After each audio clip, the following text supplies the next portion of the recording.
to order for Monday, September the 21st, 2020. And again, it's 8 p.m.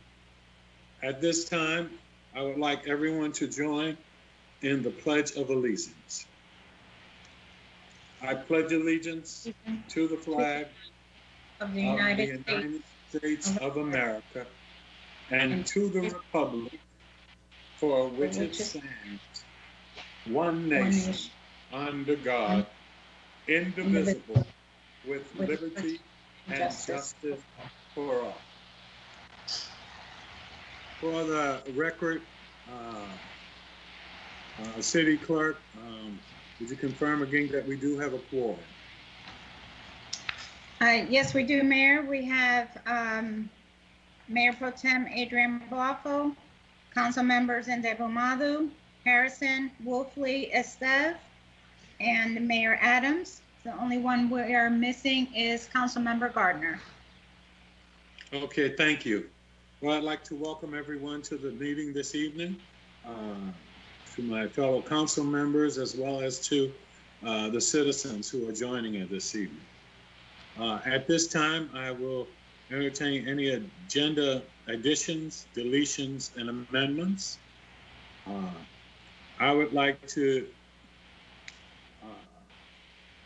look at, we have in item B of the new business, based upon where we are fiscally right now, and wanting to make sure that we remain fiscally responsible, I would like to look at moving item B, the indoor court facility, not addressing that until February, after we've had an opportunity to get through the pandemic and actually see where we financially are at that time. That doesn't prohibit us from discussing anything else, but I think at this point to commit any kind of funds or to move forward with that may not be the best time until we do see where we as a city will be financially. So I'd like to move that we take item B from new business and table that to our meeting in February. Mr. Mayor, just for a point of clarification, I think part of the problem is that in new business, we're gonna have to decide either way. So I think when we get to that agenda item, that can be a motion that we make. But I think the problem is right now it's budgeted for this fiscal year. So if you wanted to move money out of that item or delay it, you have to make a motion in that new business item. So you're saying that, Robert, we cannot move that item and table it for right now? I think Mr. Mayor. Staff, you want to make, sorry, listen, did that make sense? I think the problem is with your motion, putting it off, which is nothing, not good. I think the problem is still have the money. So I think it's that some guidance on what we're going to be doing, whether that is moving it on or not, but that should be discussed in the new business item. I think if that makes any sense.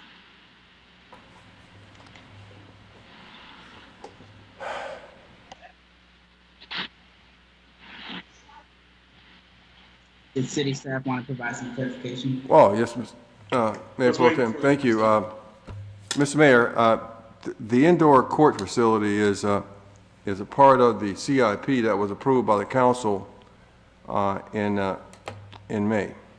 So exactly. Whether we discuss it tonight or not, the assignment's been given, and so we have to take that assignment and move forward unless you remove the assignment. And tabling it will not remove the assignment. There are some questions I need to ask.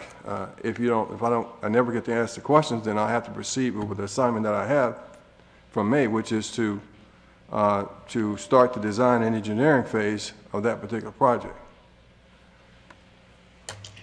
City Attorney, we can't move that back until February to discuss. We have to discuss that now. You don't have to discuss anything. If you're gonna add money to it as a budget item, you would need to do a budget amendment ordinance.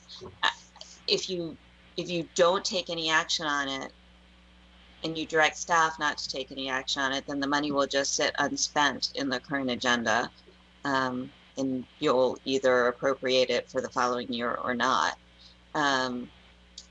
If your city manager feels that he has been given an instruction and he needs a majority vote from you to not do what you've already told him to do, then it seems to me that you should call the item on the agenda for at least the purpose of saying, city manager, please don't do anything.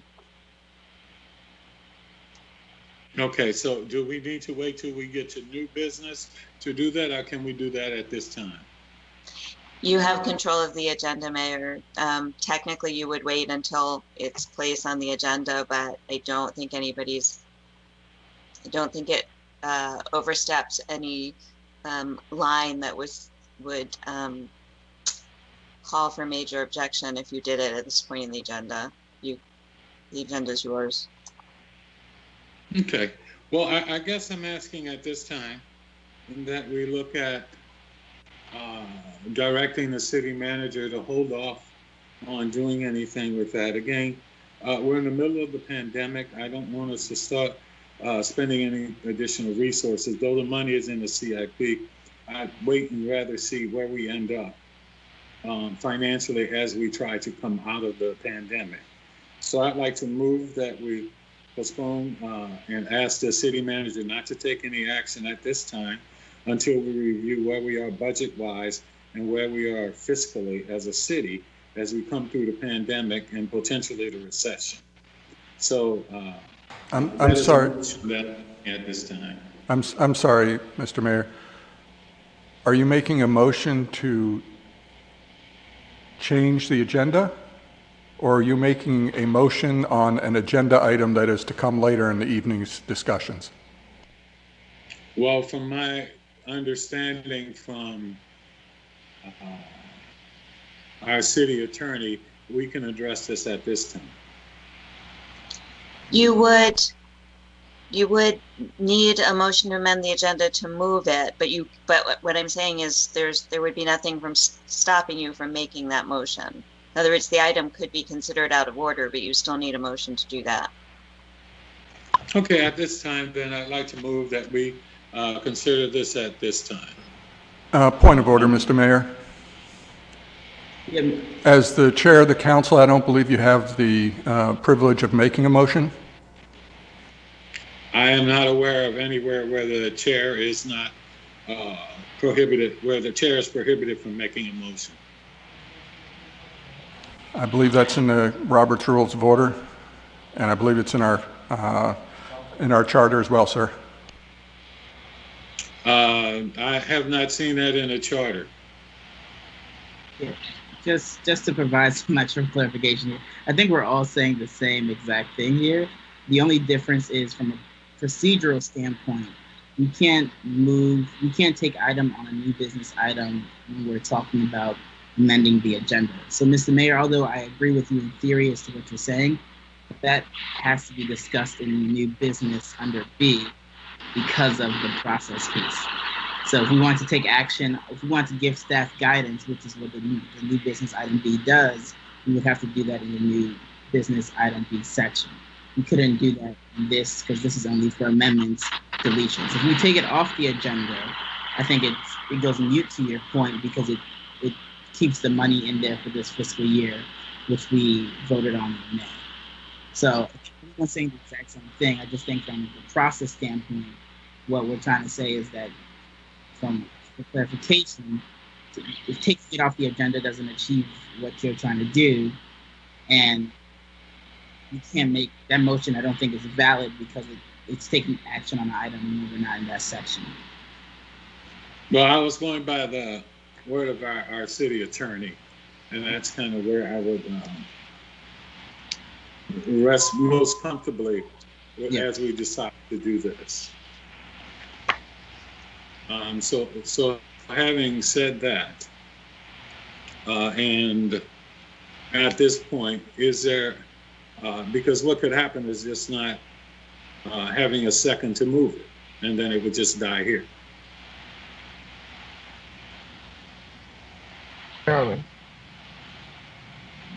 So where are we right now? I think there's been a motion on the floor. Move that, the new business and move it up on our agenda to talk about now. And that was a motion I made.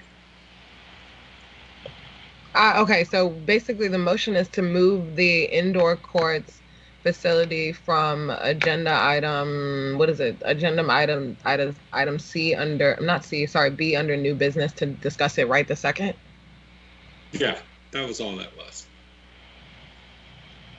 Okay, I mean, if we're basically just trying to discuss it right now, I'm happy to second the motion.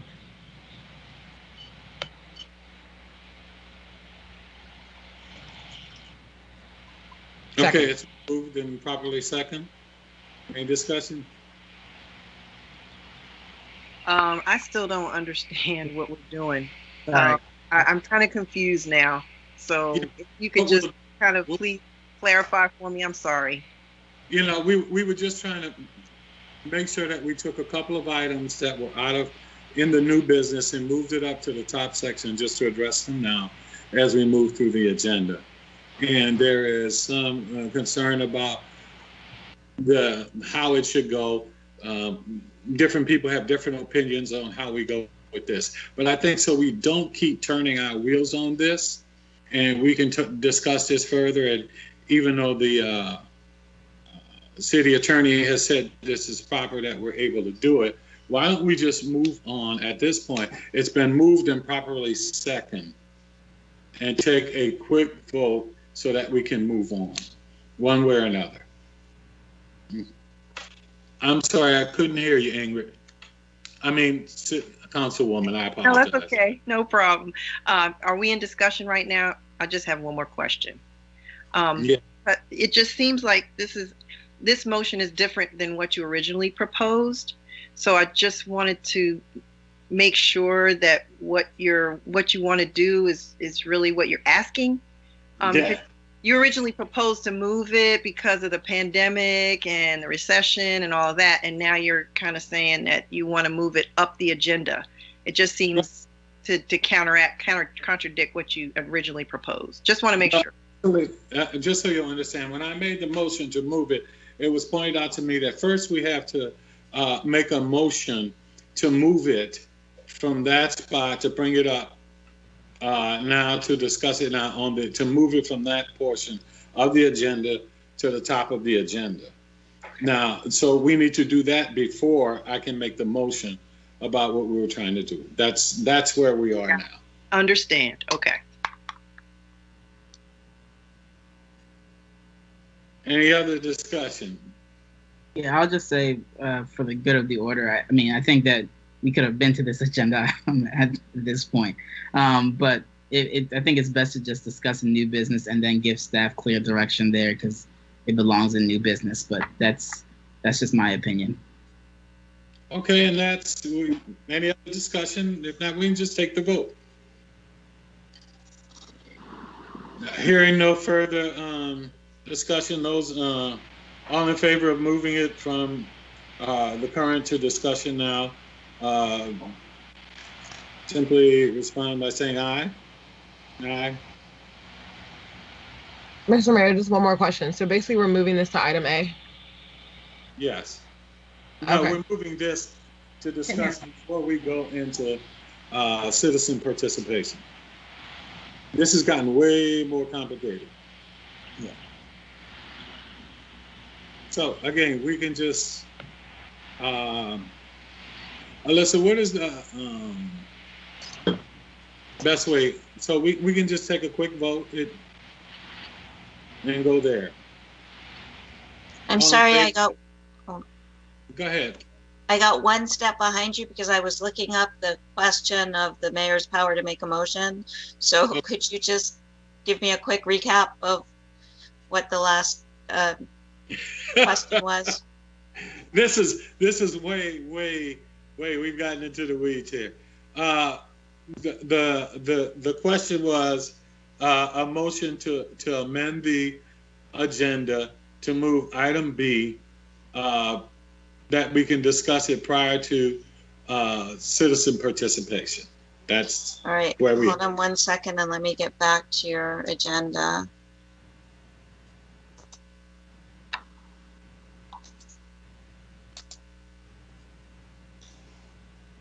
And at this point, can I simply?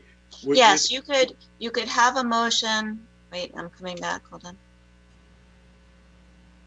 You could have a motion to allow discussion under citizen participation of any item that you collectively felt appropriate to discuss thereunder.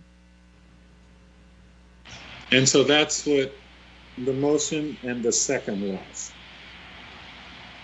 And I was just calling for the vote. And that was that. All in favor? The favor of aye? Aye. All opposed? The same favor, nay? Nay. And I believe that the motion does not carry.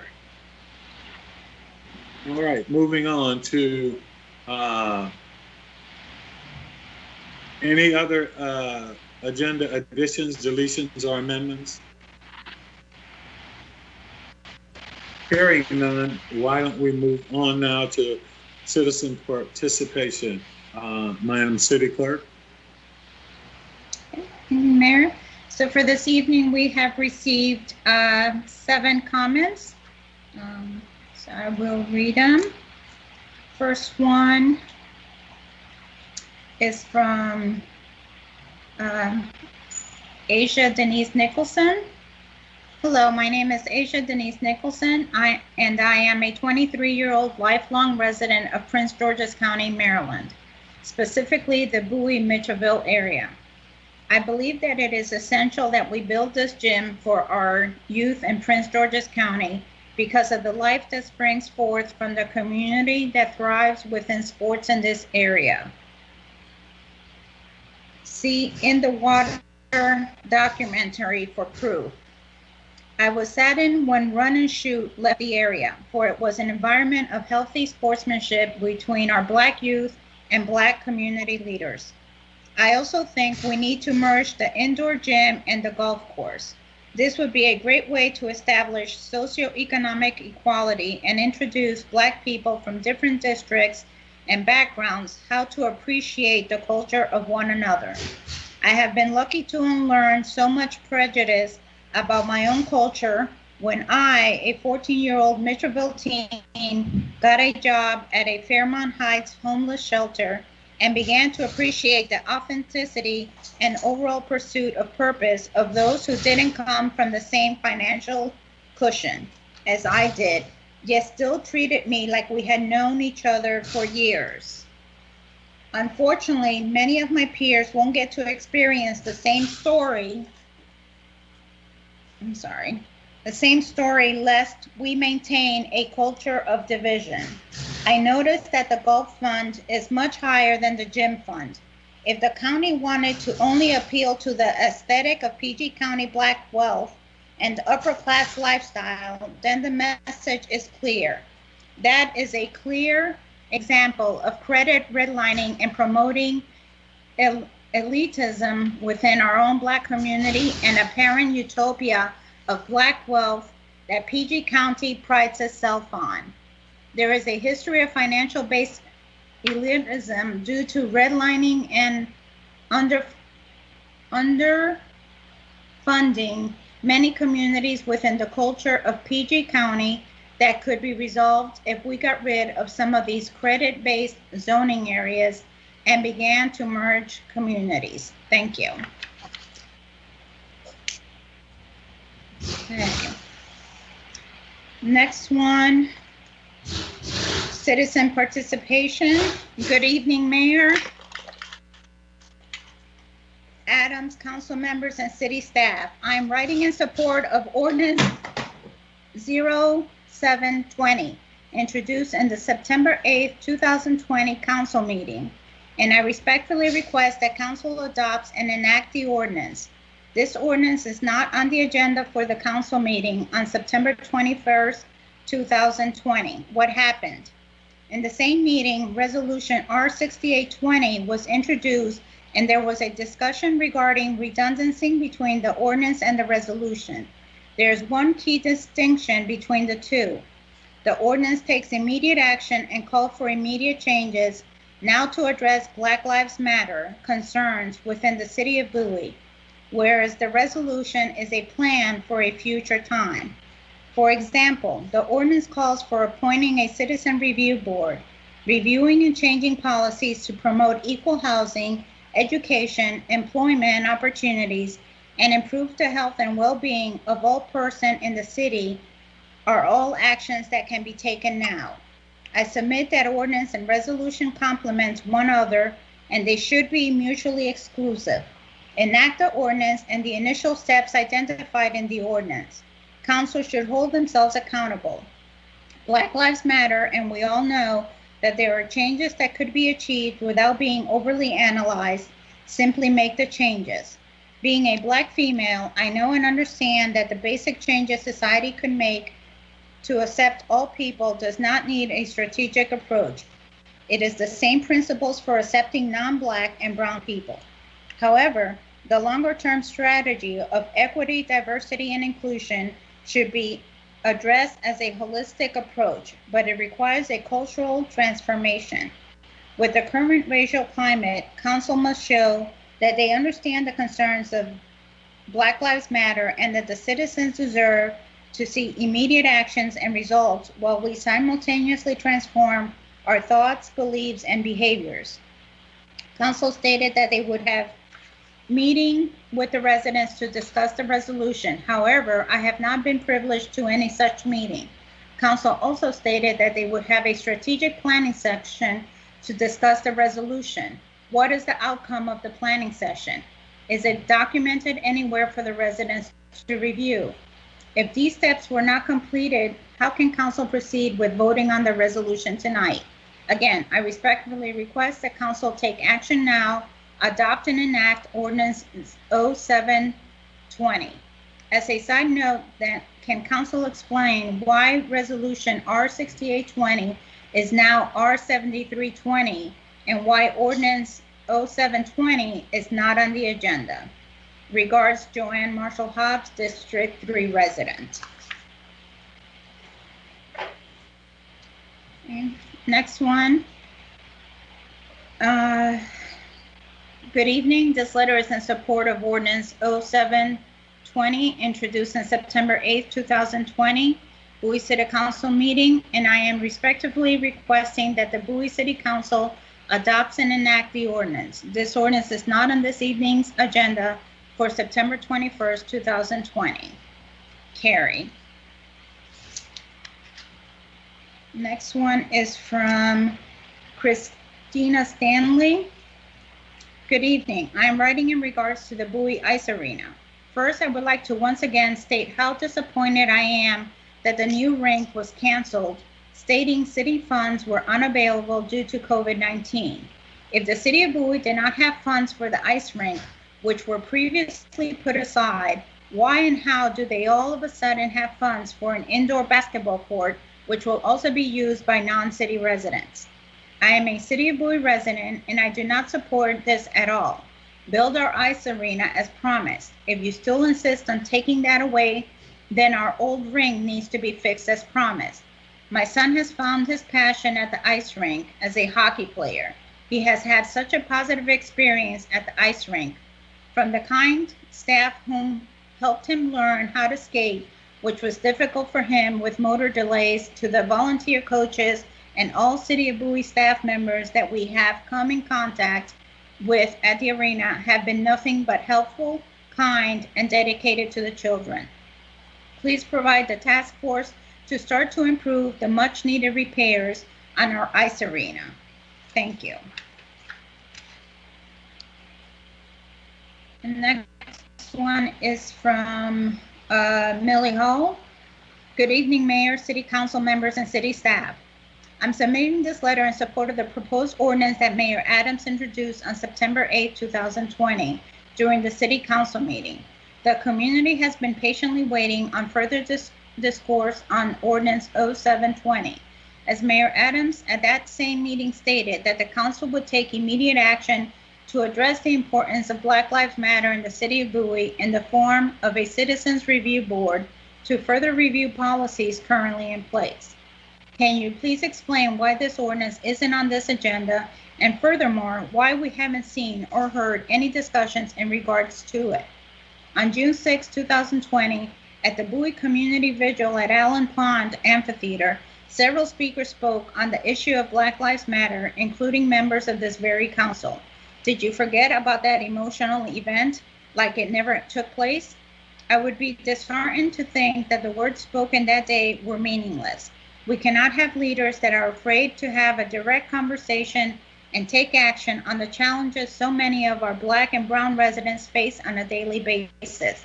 I am requesting that Council take accountability and take action now to adopt and enact Ordinance 0720. Thank you. Next one is from David Oni. Good evening. I have two requests this evening. Council, please take action now. Adopt and enact Ordinance 0720. Council, please explain why Resolution R6820 is now R7320 and why Ordinance 0720 is not on the agenda. Thank you. And the last one is from several families in the city of Bowie, which I will read their names at the end. Dear Mayor Adams and council members, on October 6th, it will be 3 months since you adopted Resolution R5420, creating an ice arena facility task force. At the July 6th council meeting, it was stated the task force would be created in 30 days. While we have patiently waited, the 50-year-old Bowie Ice Arena continues to suffer mechanical and electrical failures since reopening in July. The Bowie Ice Arena staff do an excellent job maintaining the ring, but they cannot do anything about the mechanics of the facility that are in desperate need of some renovations and repairs.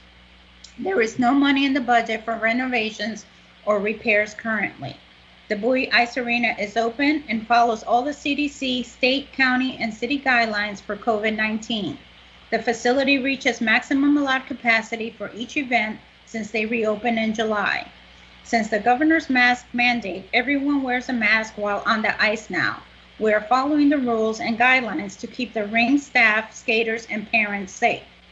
We see from your consent agenda for tonight's meeting that approval for a letter to the Maryland National Capital Park and Planning Chairman is requested. In this letter, you offer comments regarding their FY 2022 proposed budget and request them to review and consider several issues of importance to the city of Bowie and its residents. A multi-generational community recreational center is listed at the top, recommending construction of this center. The city's indoor facility analysis in 2013 is referenced. Ice sports were also included in the 2013 indoor facility analysis, which the Bowie Iceplex addressed, but that was canceled on May 19 because of COVID-19 per Mayor Adams. The letter requests that indoor aquatics be included as well as basketball courts. What about the ice community?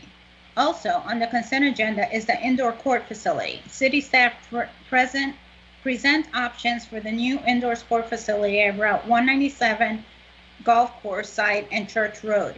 Why would the Church Road site be repurposed for an indoor court facility when Mayor Adams stated that Church Road cannot handle the traffic?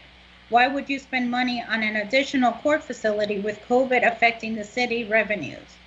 Mayor Adams promised the ice community a state-of-the-art facility, and we are still waiting. The Bowie Ice Arena staff continue to do an amazing job keeping the facility operating and open, but we need some significant renovations as soon as possible.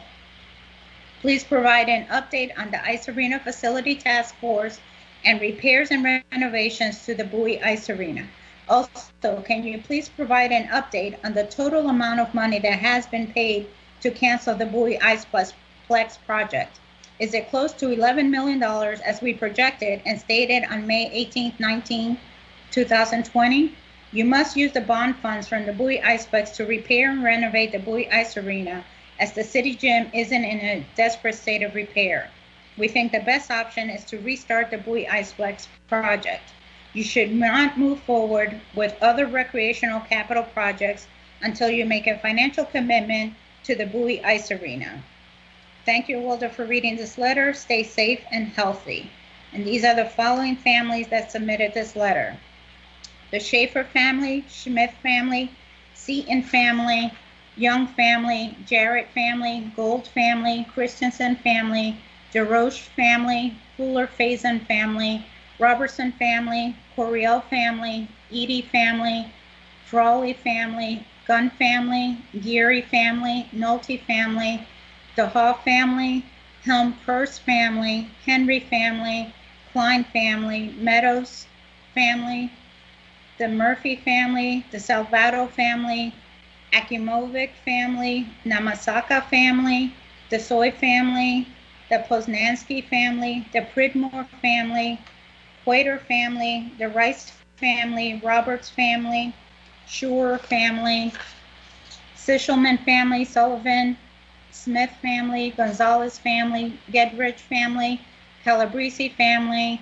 Blackford family, Kitchen family, Cipolla family, the Healy family, Wheeler family, Wilson family, the Wright family, the Zuckerman family, the Howard family, the Richardson family, Joseph Julie Jackson, James and June Turpin, Leone, and Deanna Williams. And that is all the comments for this evening. Thank you, Madam City Attorney. I'm sorry, one of those nights again. Thank you, City Clerk. I appreciate you reading those, and I know it's always a little challenging, and hopefully you have a cup of water to sip on. All right, moving right along from citizen participation. Speaking with the City Clerk, we have no presentations, nor do we have any city boards and committees. I'd like to move now to open it up for council announcements. Well, Mr. We'll start. Oh, go ahead. Councilwoman Harrison, please go right ahead. Oh, I just wanted to, as my usual spiel, quickly remind everyone to fill out their census. The deadline is quickly approaching, and I know the city of Bowie is doing a great job as far as our percentages are concerned. And we are one of the top municipalities in the state. But we can do great things and continue to fill out our forms, encourage your neighbors, ask everybody, have they filled out their census? And let's get it as close to 100% participation as possible. Thank you. We don't want to leave any money on the table. Thank you, Councilwoman, and thank you for reminding us at all the meetings, because along those lines, I think you may have mentioned that we only have 9 more days. Right. So we need to get everybody engaged in getting their census form. And today, I think the county actually matched its 2010 level of participation. So hopefully, as we continue to push that, and again, thank you, Councilwoman Harrison and the council and everyone for pushing that. I hope that we can continue to do that, and as a city and also as a county, that we improve those numbers. Thank you. And also, we want to remind everyone, please, if you haven't registered to vote, register to vote. Make sure you fill out your application to receive your ballot if you're going to vote by mail. And just please do whatever it takes, but get out there and vote. Thank you. Thank you. Mr. Mayor, if I may. I was about to say, Councilwoman, please go right ahead. All right, so Mr. Mayor, I've got an update for the residents of District 4, 2 updates. And before I start, I want to give a huge shout out to Maddie Brazuto over in the city manager's office, as well as Daniel Mears and our city manager for being so diligent on this process. So for the residents of District 4, I just want to let you know, at the intersection of 214 and Jennings Mill Drive / Devonwood Drive, Maryland State Highway will be installing split signal phasing in the next coming weeks. So I know that's been a big topic, and a lot of people have been asking questions about that particular intersection. So just want to give a shout out to our city staff for making that happen with Maryland State Highway, and knowing that your concerns are being heard, and we are working with Maryland State Highway on that. So there'll be a bit more updates in the next coming week as they start to work on that intersection and install the split signal phasing. Then the second is for Peach Walker Drive and Mount Oak Road. There have been a lot of concerns about that intersection as well in District 4. So just want to let you know, after working with our county council member, Todd Turner, Prince George's County will be installing LED school crossing blinking lights. The existing crosswalks will be refreshed to enhance safety and to mitigate speed, and white edge lines will be refreshed and reduced to 11-foot for travel lanes. So those are other improvements that are coming to District 4 in that particular intersection. So just wanted to make that announcement because a lot of residents have been emailing and quite concerned about those two intersections in particular. We're still working on some others, but just want to give a shout out to our city staff for working so diligently on that with Prince George's County as well as our Maryland State Highway. So thanks, Mr. Mayor. Mr. Mayor, if I may. I think you're on mute, sir.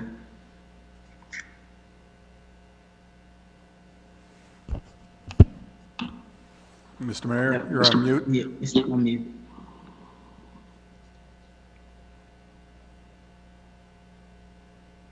Mayor Pro Tem? Thank you so much, sir. Want to provide an update on the Ice Rink Task Force as well as some of our other city committees.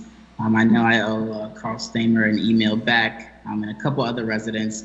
But as folks can imagine, during this COVID period and as the city council has transitioned to doing things virtually, one of the hardest processes have obviously been doing our city committees. And so my hope is that this weekend, as we head into our strategic planning retreat, we have an opportunity to kind of get some of those vacancies filled.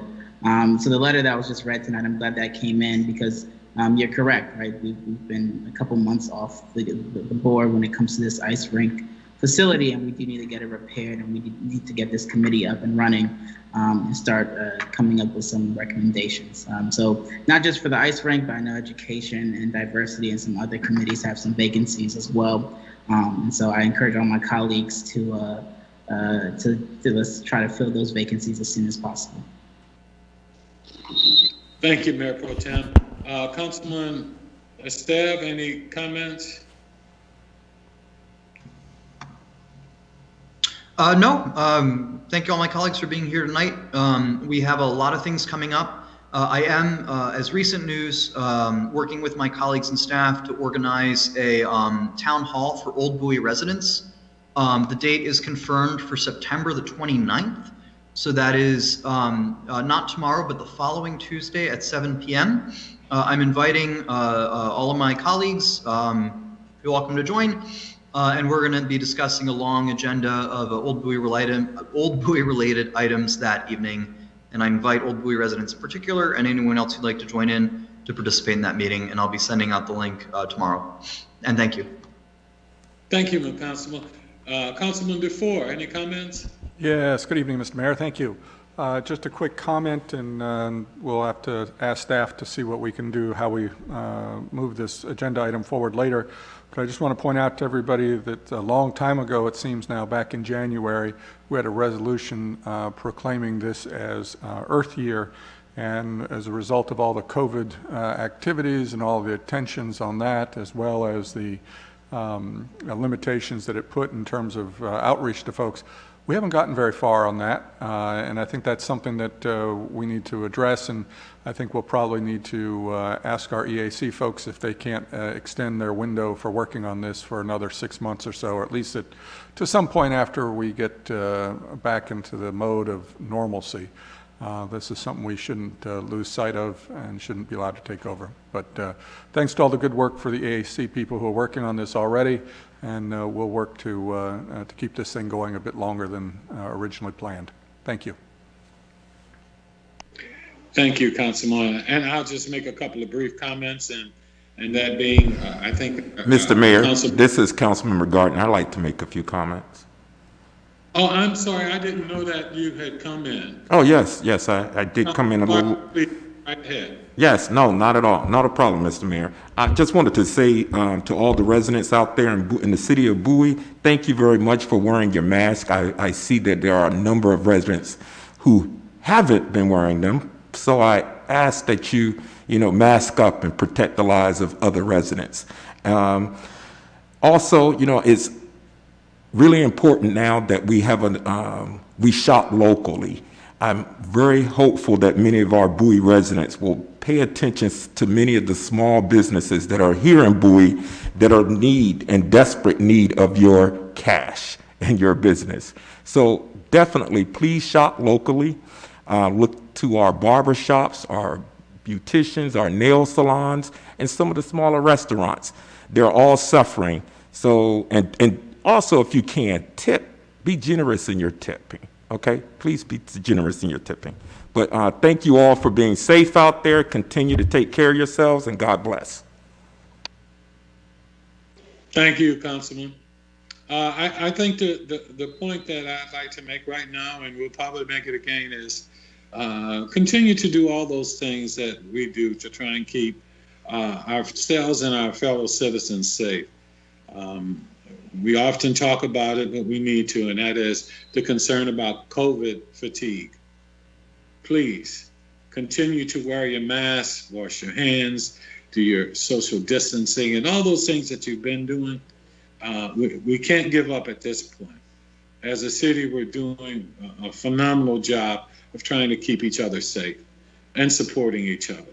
So I simply ask that we continue to do so and not let that fatigue set in, and not forget where we are and what we're trying to accomplish, i.e. in keeping each other safe.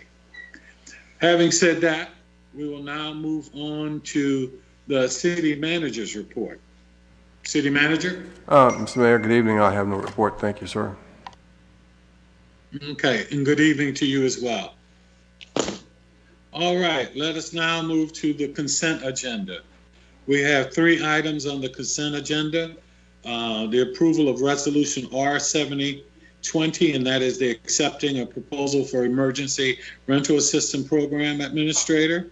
We have approval of resolution R7220, accepting bid proposal for street repair. And we have item C, approval of letter to the Maryland National Capital Park and Planning Commission regarding the fiscal year 2022 proposed budget. At this time, I will entertain a motion. I'd like to move to approve the consent agenda. Second. It's been moved and properly second. Any discussion? Hearing none, all in favor, please respond with an aye. Aye. Aye. Aye. Opposed? Opposed, the same favor? Hearing none, the motion carries. We have on the agenda no old business, and we'll now move into the new business. Item 1 is the city development policies, and I think at this point I'll return it over to city staff. Thank you. Good evening, Mayor and members of the council. I'm Joe Minert, the City Planning Director, and this item I introduced to you at the last meeting. It's the subject of the development review policies that council has. And what I would like to do this evening is simply walk through some of those policies verbally. And as I'm explaining what the policies are and how the council came to adopt them, I can provide some background. And if there are any questions about the policy, or if council wants to provide any additional comments or different direction, that's what we're seeking tonight. So it could be an interactive dialogue that we start tonight. The subjects of tonight's meeting are simply the land use policies in your document, as well as what's called economic prosperity, which is essentially commercial development policies.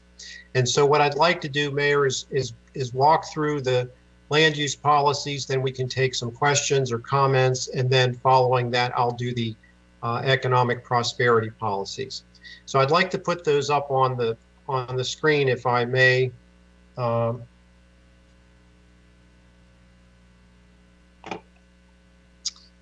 Okay, can you all see that? This is the land use policies, which were provided to you in the package last Thursday. And these are, as I mentioned previously, these are organized along the same lines as the Bowie Master Plan chapters and the county's general plan chapters. And so it fits very well into those policy documents of the county. And as I also mentioned in the previous briefing, a lot of these policies that we have in our city council document are fairly old. They've been around for a number of years, in some cases decades. That's been the policy of the council. And so we've just captured those things, put them into this document, and when necessary, as opportunities arise, we use these policies in writing city position letters and working with developers and advising them on what the city council likes to see. So that's the framework and where these policies came from. So looking at the first grouping there, that's the established communities, and this is really the part of the county that is within the developed areas, which would include the city of Bowie and the surrounding areas to the north, south, and west. The first policy speaks to the Bowie racetrack, and I believe this is an obsolete policy at this point, but for years it was the city council's policy that if the racetrack ever was developed privately, that the only thing it should be developed with would be single-family, low-density residential uses. So I believe this policy is obsolete at this point, and going forward, you probably don't need to continue with that. The second policy involves a property that you're familiar with. This is the Jesuit property on Maryland 450 as you're going out towards Route 3. And there was concern years ago with protecting the historic view shed on the historic structures on that property, the Sacred Heart Church and some of the buildings up there. And so there was a study done at that time that the city paid for concerning the view shed, and it's been the city's policy that any development in that area should respect that historic view shed. And as the council's aware, the pending rezoning application for that area to develop it with residential uses has been abandoned. So at this point, there is no current development proposal on that Jesuit property, but it would make sense to retain this policy going forward. The third policy. Pardon me, Mr. Minor, are you taking questions now, or are you waiting for a point in time? What I'd like to do is finish the land use section, and then we can come back to policy. I think it would be that. Come back to your questions. I think that would be the most efficient way of doing this. That's perfectly fine. I just wanted to, didn't want to miss my opportunity. Okay, unless there's a clarification. No, that's fine. Thank you. Okay. Moving on to the third one under established communities. This is a residential neighborhood conservation area that was discussed regarding protection of the character of the Levitt sections of the city, and also to conserve the city's older neighborhoods. This would be a zoning overlay district, and the county, at the time this policy was formulated, the county did not have such a zoning district, but now they do.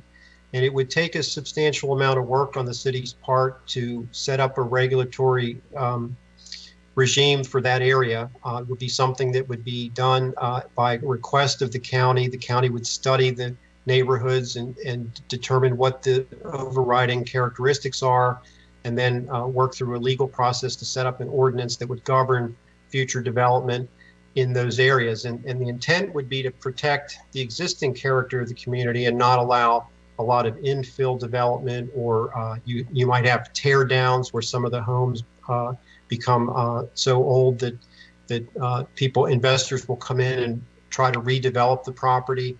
So it really goes to the compatibility of the community, and also keeping special exception uses that are not compatible with the area from coming in. Under mixed use activity centers, your land use policies speak to concentrating high density and mixed use development within the Bowie Local Center and the Bowie Mark Center. So those are the two higher density activity centers in the planning area. And encouraging only low and medium density development revitalization in the other centers. We have 5 centers in the Bowie area. Old Town Bowie is one, the Bowie Main Street area on Route 450 is another, the West Bowie Village just to the west of Maryland 197 on Old Annapolis Road, that's the third one, the Bowie Town Center area, which we call the Bowie Local Center, and then Pointer Ridge. So that's the policy that directs that higher density mixed use development to the town center and the Mark area, but also encouraging low and medium density in the other centers that I mentioned. And the word medium density at the time this policy was adopted, I think was intended to really deal with, maybe a townhouse amount of development, townhouse type densities, which are typically about 8 units per acre. But since that time, the county's general plan has come out with a definition of really what medium density means. And it's something on the order of like 10 to 20 units per acre. So it's a lot higher than the density that council had talked about when this policy was first envisioned. So that's something that might need to be revisited for the other activity centers, not so much the town center and the Mark station, but the other centers. Number 5 there, the mixed use activity centers. This is looking specifically at the Maryland 450 Main Street area. And we believe that the county in the last master plan really did not include enough of the properties surrounding the shopping centers within this small planning area. And so the council had recommended during our master plan input in the 2006 master plan that the boundaries of that mixed use center be expanded to include a lot of the civic uses and other residential and commercial uses in the vicinity. So we've detailed that out in policy number 5. Number 6 relates to pedestrian-oriented mixed-use development in Old Town Bowie. So this is the direction that council has given for Old Town Bowie, looking at the opportunity to develop compatible housing choices in Old Town Bowie, possibly through the comprehensive design zone technique, which is the planned unit development technique, and also looking at the concept of creating an arts or cultural center in Old Town Bowie. So this has been the council's policies for years, and that idea is actually getting some traction now through the Arts and Entertainment District interest. Policy 7, the development concept for West Bowie Village, should be a limited amount of development, non-residential uses on existing commercial properties, except allowing live-work units, which are the type of residential units that are above commercial, to be specifically allowed within that commercial district. Policy number 8 is that the Pointer Ridge mixed-use activity center is supported, but there were concerns about traffic patterns on Pointer Ridge Drive, and the council wanted to minimize or prohibit additional access points to Pointer Ridge Drive because of the congestion there. The next several policies deal with the US 301 and Maryland Route 3 median. And the median properties were dealt with separately in the Bowie master plan. And from a land use perspective, the idea was to keep those properties that were existing from really expanding and creating additional traffic and safety hazards along 3 and 301. So the council's policy has been that any future commercial rezoning of those residential properties to commercial use or commercial zoning should be discouraged. Also, consolidating existing properties in the median should be encouraged to provide a more coordinated and attractive development. And then number 8 there, any improvement to the median properties should include adequate turn lanes and acceleration, deceleration lanes. So mainly the subject of Route 3 and 301 median development was to minimize traffic impacts of land use proposals. And then looking at the rural and agricultural areas, these are the areas primarily to the east of the city and mostly along the Patuxent River. There's some areas to the north of the city which are really set aside for very low densities. And the policy that the city had was that these areas in the ROS, the OS, and the RA zones should not be served by public water and sewer facilities unless it could be demonstrated that their development is not feasible through any other method. And that policy comes into play when we review water and sewer amendment requests, and we've relied on that. It's consistent with the county's policy as well. The rural and agricultural area policy 2 is that the portion of the area east of 301 and south of US 50 should be recommended for only permanent low density development. with the exception of the area north of the Mill Branch Road intersection. And that's where we have the undeveloped Mill Branch Crossing subdivision, which is about to come in for re-review. The third policy there under the rural and agriculture is, again, that the historic viewshed of the Jesuit property that I mentioned earlier should be preserved. And at the time this policy was put here under the rural area, the Jesuit property was entirely within the rural area. And there were decisions made at some point that the county approved that designated the Jesuit property to be part of the established community. And that was one of the policy debates that I think was going to unfold if that White Marsh rezoning request had come through. That would have been something we would get back to and possibly revisit through the update of this Bowie master plan that's now starting. The fourth policy for the rural areas is that the zoning pattern should be adjusted to permit RA zoning on the more developable land. This is more of a development technique policy where the areas that are constrained with environmental features, such as the stream valleys, should be kept away from, the development should be kept away from those areas and located on the high ground, which is typically where you find the RA zone properties. So the county actually recognized that there would be some potential for some very low density residential development, mainly in the RA zone. And then number 5 is some development guidelines pertaining to how the area should develop in the rural and agricultural areas, preserving agricultural uses, minimizing lot coverage and building footprints, preserving and conserving wildlife habitat, and those types of design standards. So that's been the council's policy toward any development that comes in within those rural areas. Also looking at any traffic improvements in the rural areas to favor traffic circles rather than signalized intersections. I don't believe we have any real signalized intersection opportunities out there in the rural areas now, but the traffic circle technique would be preferred. Rural design standards for roads would be something that the city would be interested in seeing, along with bikeable shoulders and pervious surfaces to be more sensitive to the environment. Then the last agricultural policy there from the council is that agricultural easements should be given priority where agricultural uses are located outside of the green infrastructure network. The green infrastructure network is pretty extensive in our planning area, and it does provide for some level of protection of environmental features, but those areas that are beyond the green infrastructure network are also worthy of preservation through these agricultural easements. And then just finishing up, we have a couple policies related to the Bowie Local Center. Basically, it's been the council's policy for as far back as I can remember to encourage commercial and office development to be concentrated within the Bowie Local Center. And so that's the Bowie Town Center, the Bowie Gateway Center, the Melford development, and that area along Route 301.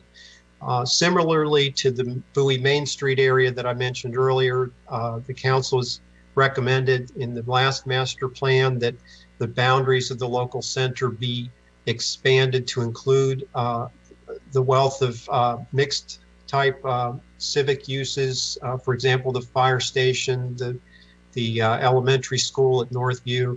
Looking at all of those things, the Bowie Health Center, the Park and Ride Lot, those are all attributes of the functioning town center.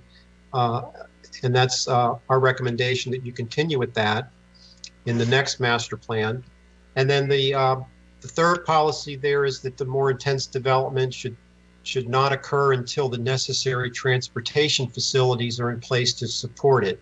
And the council has always taken a strong position toward adequate public facilities, and this is intended to come into play within the local center when we have some higher density development to make sure that the transportation facilities are there, including transit service to those land uses within the local center.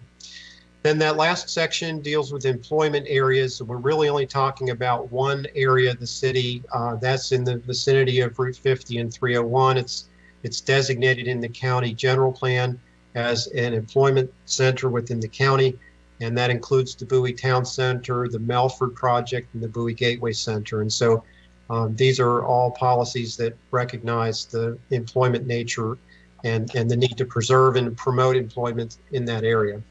So I'll stop there, Mayor. If there are any questions on this above section, I can go back to any one of the policies. We can discuss those, or I'll take any questions or comments you might have. Okay, thank you so very much, Mr. Minor. We do appreciate this, and I think it gives us all a much better overlook and view. At this point, I will go around through the council members to see if they have any questions, and I'll start off with District 1. Councilmember Esteve. Hey, Mr. Mayor. I'm actually going to defer to my colleague, Dufour Wolfley, who I know is going to preempt like 90% of my questions. Got a few things. If you don't mind circling back to me at the end, stuff that anyone might not get to. I'm still taking some notes from the presentation, so thank you. Okay. Going to Councilmember Dufour Wolfley in District 2.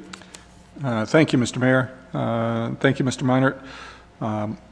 It's a long laundry list of items here. I don't know, it might make more sense to hit each group as a group as opposed to trying to hit all of them at once individually, so that we can have some kind of reasonable discussion on a subset. I'll start off with the established communities component. And the first thing I'll say is, yes, I think obviously the first one is overtaken by events, which is quite beneficial to the city where we are right now with regard to the Bowie racetrack. The next item, Mr. Minard, is the view shed for the Jesuit property. What can we do here to strengthen this a bit further? I don't think it's just a question of stating that we want to protect the view shed. I think that doesn't have very much by way of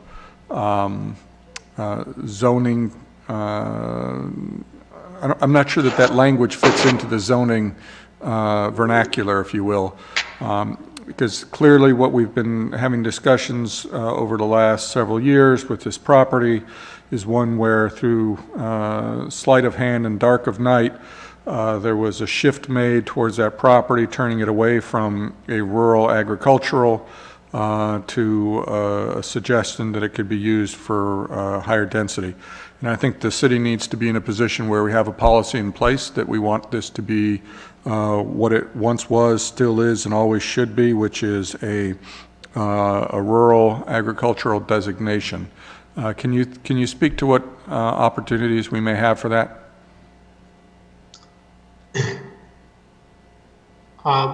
Council member, I think that probably the most effective thing to do would be to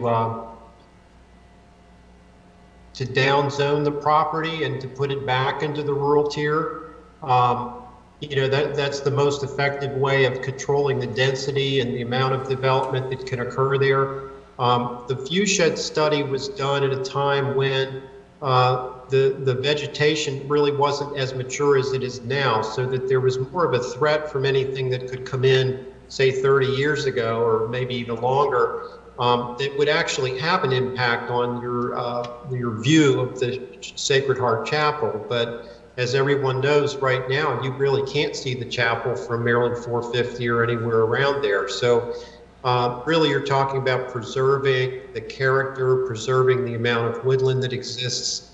And the best way to do that is to place the property back into the rural area of the county and take it out of the established community. Well, I think that that's certainly where I would want it to be, and I think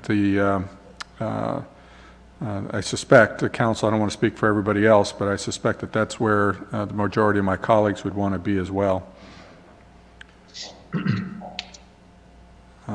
The next item is in this established communities area. This conservation area and zoning with regard to the Levitt areas, I think it's important that it should be more than just the Levitt areas. I think it's important that we consider other areas as well. Specifically, we had the intrusion into the Levitt section with the apartments over at Marketplace. They are ostensibly still on the books as allowed to be being built there. There's a huge problem with that property and that use in that community. It's clearly different than, say, a high-density area like the town center. And I think we need to ensure that we pursue this, and as we are pursuing it, that we also include those residential neighborhood shopping areas such that they don't become a center for high-density development, and that would make it completely inconsistent with the surrounding neighborhoods. And in particular, what we saw there was a height intrusion. We had a building that's clearly well above the heights of the neighboring properties, and I would suggest that we need to put this at the top of our docket in terms of policies that we want to pursue with the county as the city as a whole to protect these neighborhoods and others similar to it, so that we don't find ourselves in that same situation again. Because I can tell you that there will be an abundance of concern for properties such, certainly Hilltop Plaza, that's an example of one. There have been discussions about across from Marketplace as well. What might happen there? We might end up with someone wanting to put in higher density development, which in those neighborhoods is not appropriate. It's not consistent with that. What are your thoughts on what we can do to advance this cause, Mr. Meinert? Well, as I mentioned, the master plan is currently under review. They're starting to have public meetings and taking input from people. So as many opportunities as anyone can avail themselves of to let the county people know that the goal is to try to keep the amount of development in these areas minimized or sort of match what's existing out there today. There's also a zoning step that would follow the master plan. So there's an opportunity to set the policies in the master plan and then follow the policies up with appropriate zoning. So you may have some of the centers down zoned to a lower zone, which would minimize the amount of the type of development that could go in there. So I would say the strategy going into this master plan update is for the city council to be very clear on what you want, and we can formulate some draft policies for council's consideration that will put that into effect. I think that would be very beneficial if we could do that in the cases of both numbers 2 and 3. I think that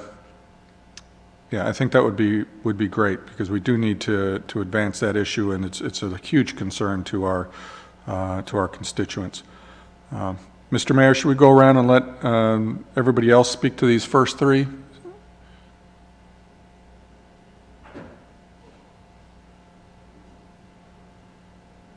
You're on mute, Mr. Mayor.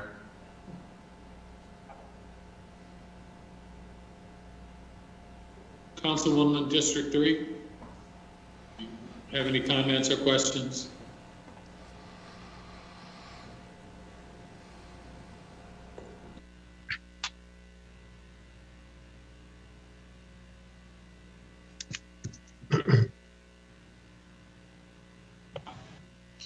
Mayor Pro Tem, I think that one was for you.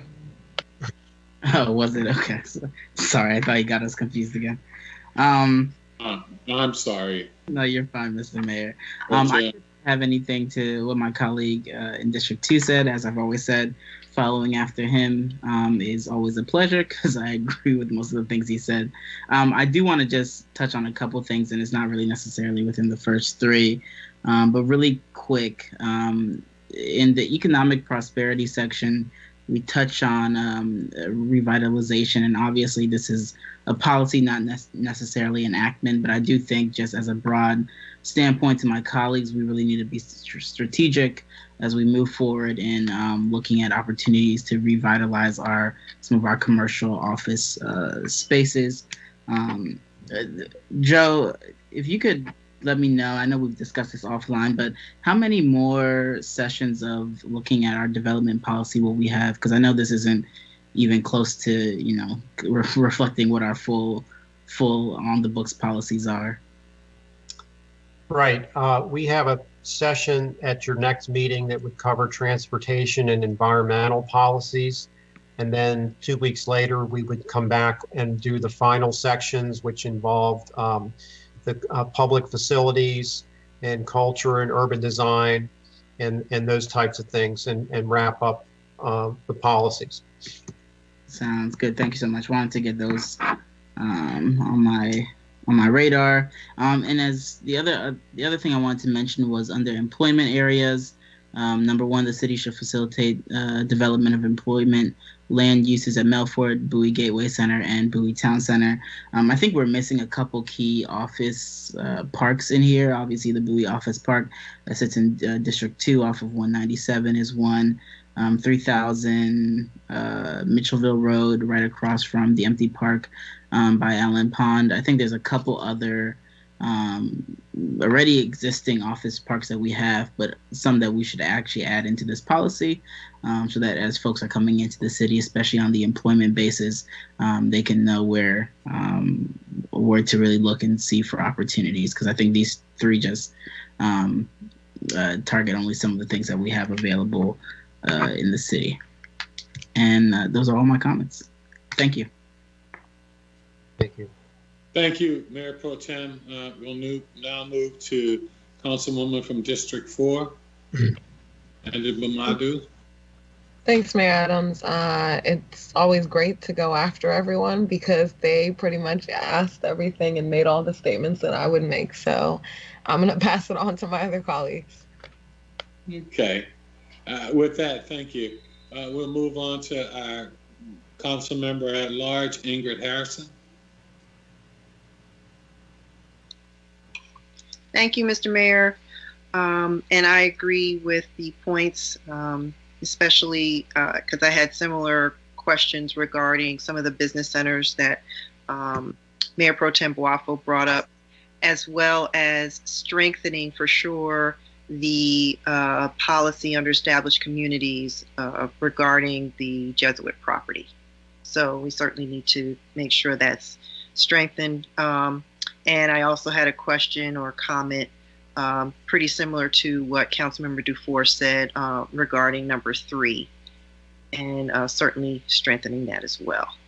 So, and what's the process here once we give our comments and ask to have certain things changed? What's the next step? I'm glad you asked that, Council Member. When I presented the overview at the last meeting, I briefly discussed the fact this is in the Planning Department's objectives this year to update your document. And so what I would intend to do is synthesize your comments, kind of lay it all out as a new draft, bring that back to Council for your concurrence. And typically we put the document through a public hearing process before the council adopts that. And then you would eventually adopt it on the consent agenda, basically through a resolution of approval.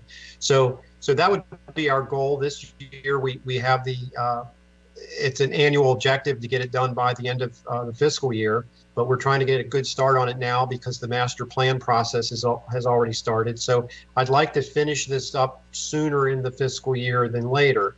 So my goal would be to try to come back with council before the end of the year with a draft document that responds to the comments that you're providing.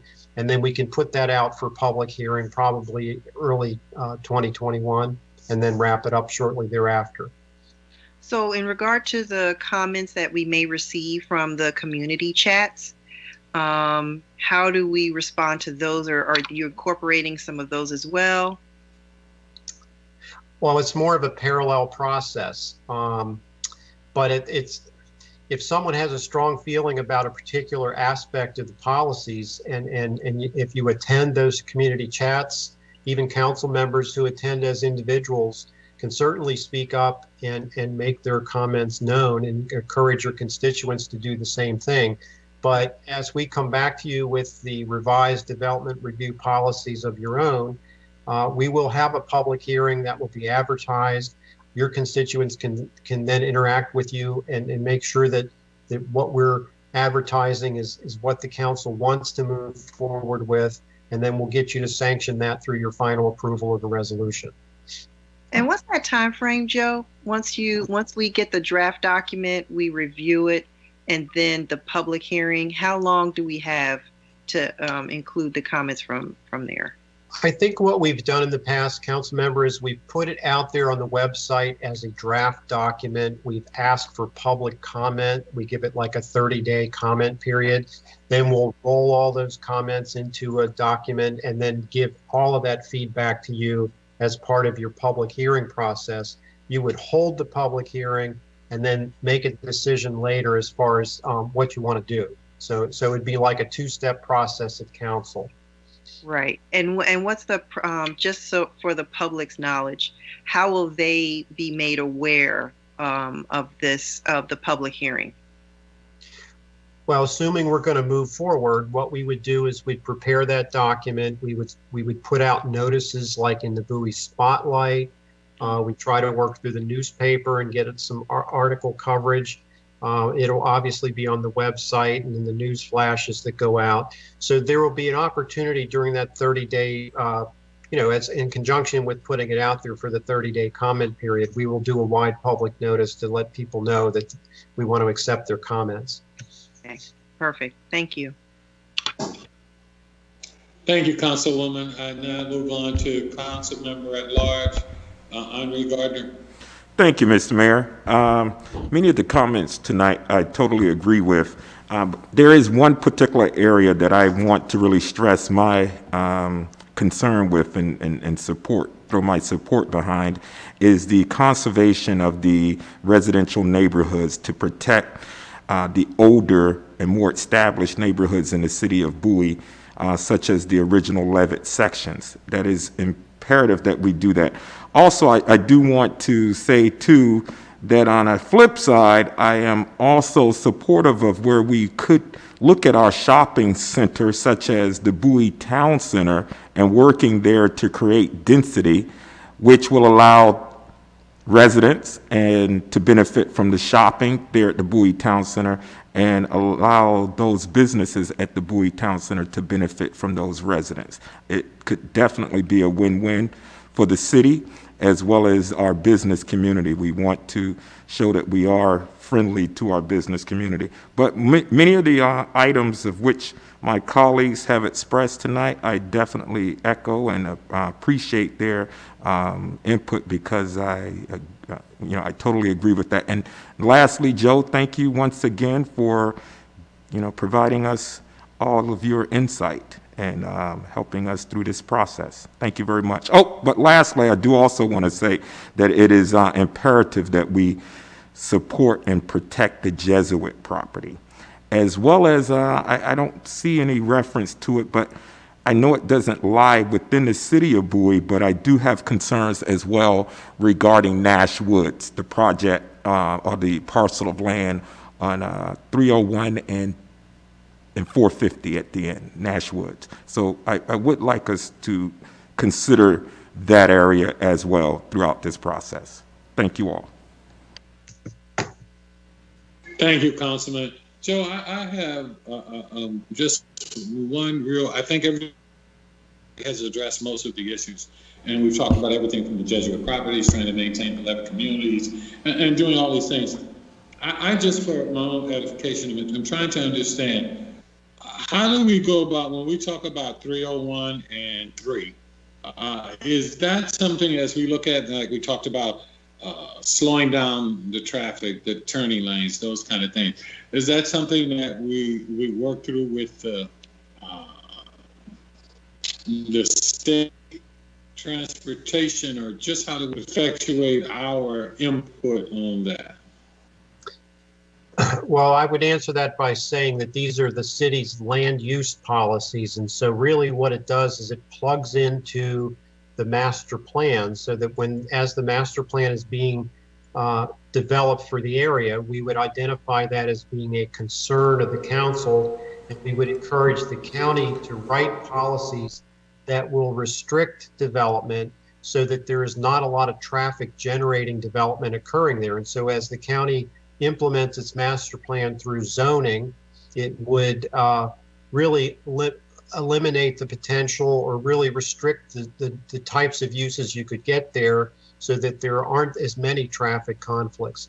As a project comes in for review, that's when we would get involved, like you mentioned, with the State Highway Administration and having the perspective in our policies about what the council wants to see provides that guidance to us as we're reviewing the projects. So it helps to have it in there. The most strategic purpose is to get the county to follow our wishes and to address that land use situation in the median to the city's benefit. So it's sort of a two-level thing, but the main purpose, I think, is related to inputting into the county's land use and zoning policies. Okay. Thank you very much, Joe. Mr. Mayor. Council member from District 1, have another question? We kind of passed through the first time. Yes, I appreciate that, Mr. Mayor. Just a couple quick things for Mr. Meinert.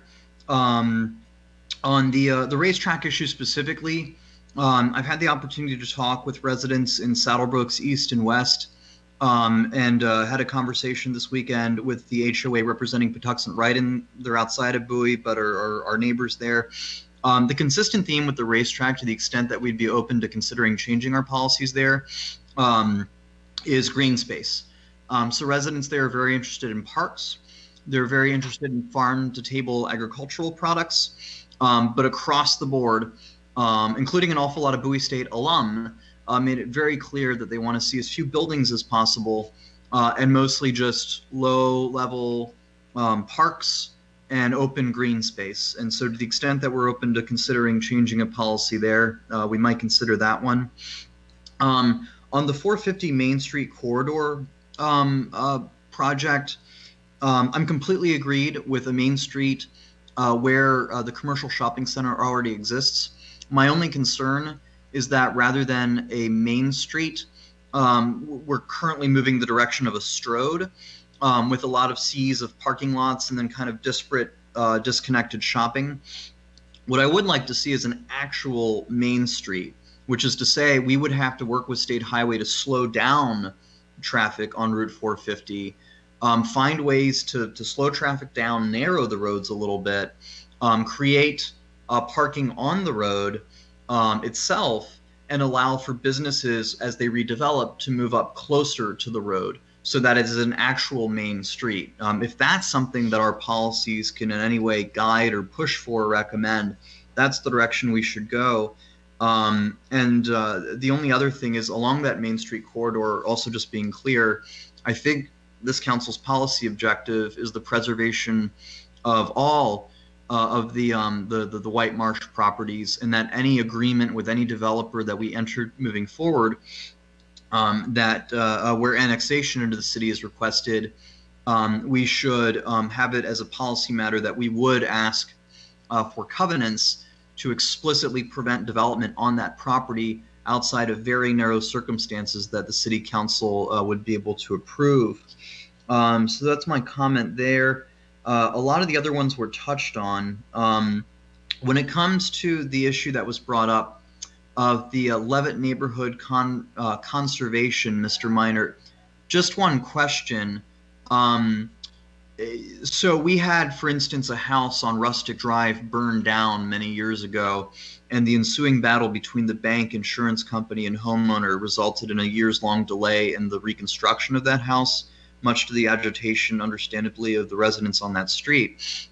What we're talking about here with the Levitt neighborhood conservation is a question, if I understand it, of overall density. So we're saying that we would not want policies that allow for someone to subdivide a single Levitt property into, 6 properties. Is that what we're talking about? Or are we going so far as to say that we want to preserve like the architectural style of the Levitt homes?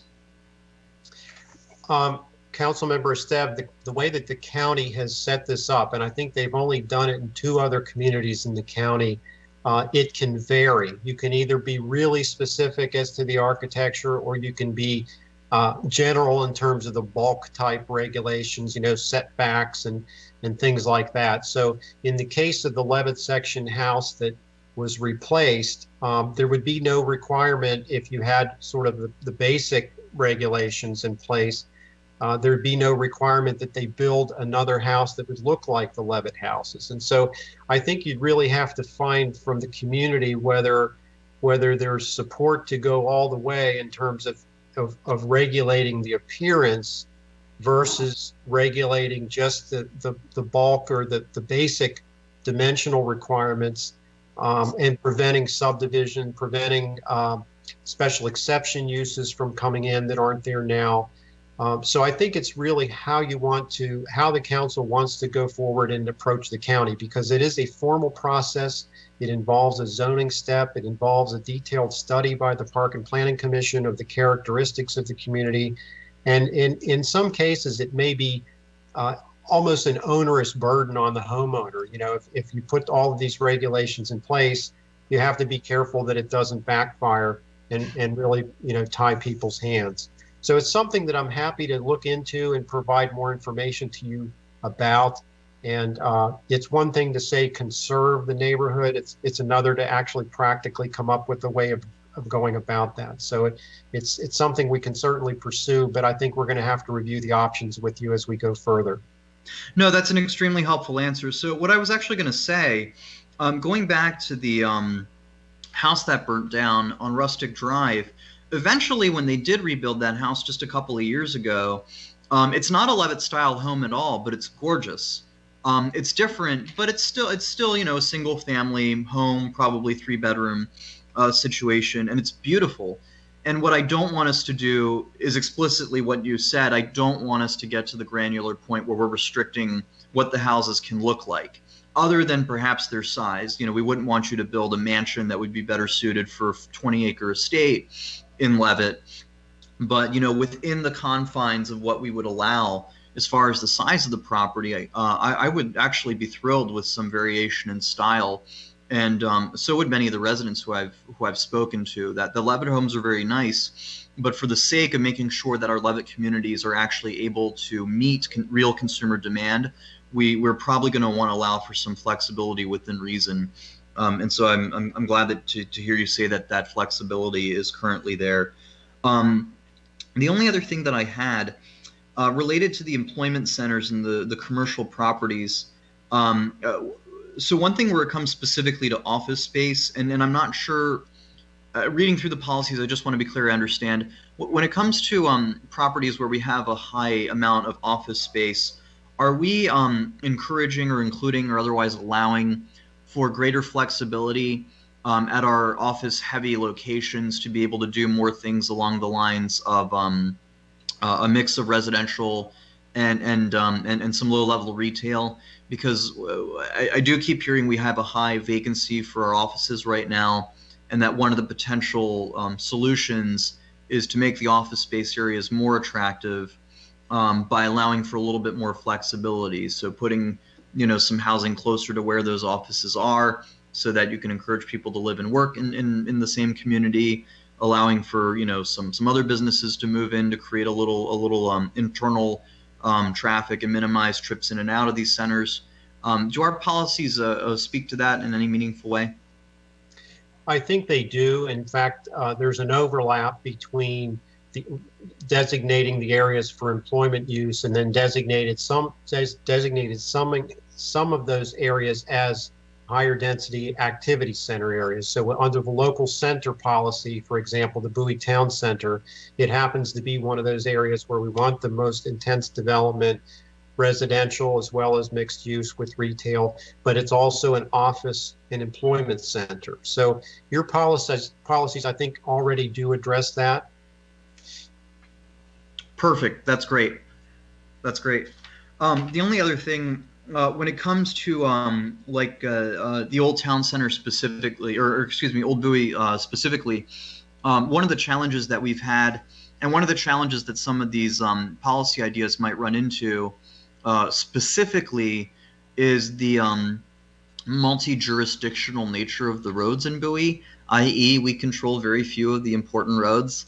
The state runs the numbered ones, the county runs, Racetrack and Church and Old Chapel and all them. In Old Bowie in particular, as we all well know, this has been a major issue where we can't even get, for instance, state highway to improve the signage on the roads they control in Old Bowie just to let people know where public parking is. I remember my first 6 months on council was spent bruising my forehead, banging it against a brick wall, trying to get state highway to just put in a little mirror at the T where that infamous bridge is, and they kept throwing their large book at me that was just not possible under their wise rules down from Mount Sinai or wherever. So one of the realities that we face, especially with Old Bowie, is that because of the lack of control of roads, we're going to face a lot of challenges getting the kind of road infrastructure in place we need to allow for the challenges we have, fixing the parking, improving the walkability, and so on. We have the same problem on 450. If we want that to be a true main street, we're going to have to go through state highway. And my guess is their uniform manual probably inhibits our ability to really turn that into a meaningful main street. To what extent should our policies consider or address working with state highway in the county to take over portions of roads where they would be essential to meeting some of the goals that our policies line out? Well, we're gonna cover transportation next session, and I think it would be. I apologize. It would be appropriate at that time if the council would want to direct us to write up a policy that addresses that eventuality or that potential. We could come up with some wording that that shows that we're inclined to think about that as the needs arise or as the opportunities arise. So I think I'll make sure I point it out at the next session, and if we can respond by providing some wording that for you all to consider, we'll try to do that.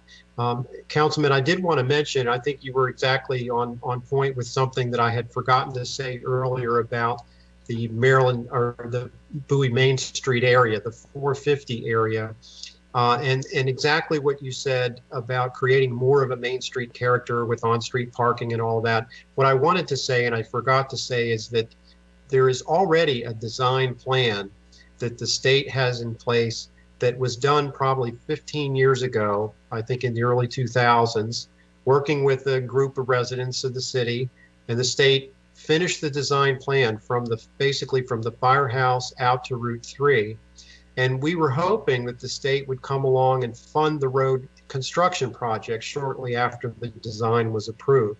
So it's designed and engineered, but that project has been on hold forever. And really, it may be helpful if the council were to consider writing to the State Highway Administration, asking them to reconsider their design for at least that portion going through the Bowie Main Street. Because I think in 2005 or whenever it was we were reviewing the design, we were in such a hurry to take advantage of the momentum to try to get the state to improve the road. It was the last section of 450 from the Beltway out to Route 3 that hadn't been constructed yet. So we were willing to accept the design that the state put on the table. Since that time, there's been a real evolution in the thinking in terms of the Main Street type designs and what that can actually do to help to encourage the adjacent property owners to plug into that design and create more of a walkable community. So I think unless the city asks for it, nothing's really going to be done on that. And maybe since the state doesn't really have time or the money to build a road at this point, they might have the time to reassess some portion of the design.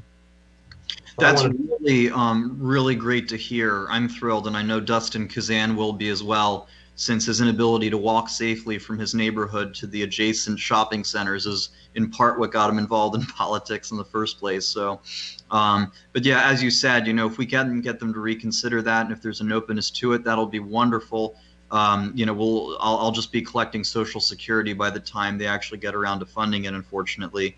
So we may have to liaise and work creatively on how we address that. I do know, and I am hearing in frequent conversations with various employees at State Highway that and this is something we can bring up more next week, but realistically what I'm being told off the record, which I'm putting on the record anonymously, is that any project that's going to move forward at this point that involves State Highway and State Highway funding, we're pretty much going to have to do all of the legwork ourselves and bring a designed and planned and ready to go project to State Highway, and then make it pretty much our life's efforts to lobby to get it done. So we'll have to, realistically, I'm being told we have to do pretty much all the groundwork and then just be the squeakiest of wheels before something will move forward. But we can discuss all that next week. But I really appreciate your saying that, because that's going to be critical to making that 450 corridor something that'll really improve the community in that area in a positive way. So thank you so much. I really appreciate this presentation, and I'm very grateful to planning staff for taking the time, which I know is considerable, and you already have a lot on your plate, to go through this process with us. This is extremely helpful, and I really appreciate it. Thank you. Thank you, Councilman. I'd like to go back, Councilman from District 2, Wolfie. Do you have any additional questions or comments? Yes, thank you, Mr. Mayor. I appreciate it. Mr. Meinert, a couple more areas I want to touch on. Item number 4, higher density mixed use development should be concentrated within the Bowie local center. And you mentioned about this issue in the second part of the second line where we're talking about low and medium density. Can you make it a point that we change that verbiage to be consistent with today's language, so that we don't end up in a circumstance where we're advocating for a higher density than what we really want? Because I think we really are not looking for medium density for the established communities. Yes, sir. Okay. The next item is number 4. You're going to have to take me back to ensure my memory is correct. If I recall, the Bowie Main Street area, the boundaries of that area, helped to drive the recommendation for a higher number of units in the marketplace apartment shopping areas, because they were using the broader area of the boundaries to help justify the overall density. Was that correct? It may be, there may have been some relationship to their market studies that, they were looking at the areas that would support the mixed use development. But I really think it's not so much something that would have helped their desire to do multi or mixed use development there.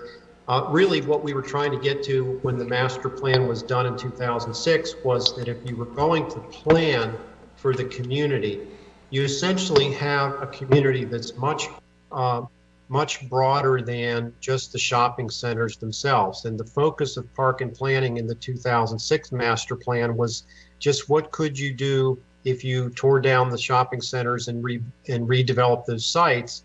When you broaden the focus a little bit, you have the high school, you have the civic center, you have the library, you have various other types of dwelling units that are of various price points. You have a lot of open space, you have the fire station, the racket club.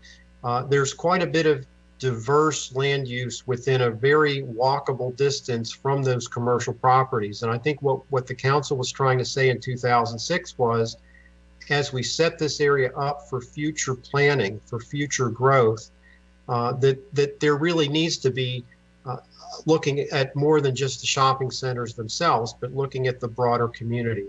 So I don't think it was, a problem as far as looking at those areas with respect to the mixed use project that was being built, and if that in some way served as a justification for intensifying the development of that property, then so be it.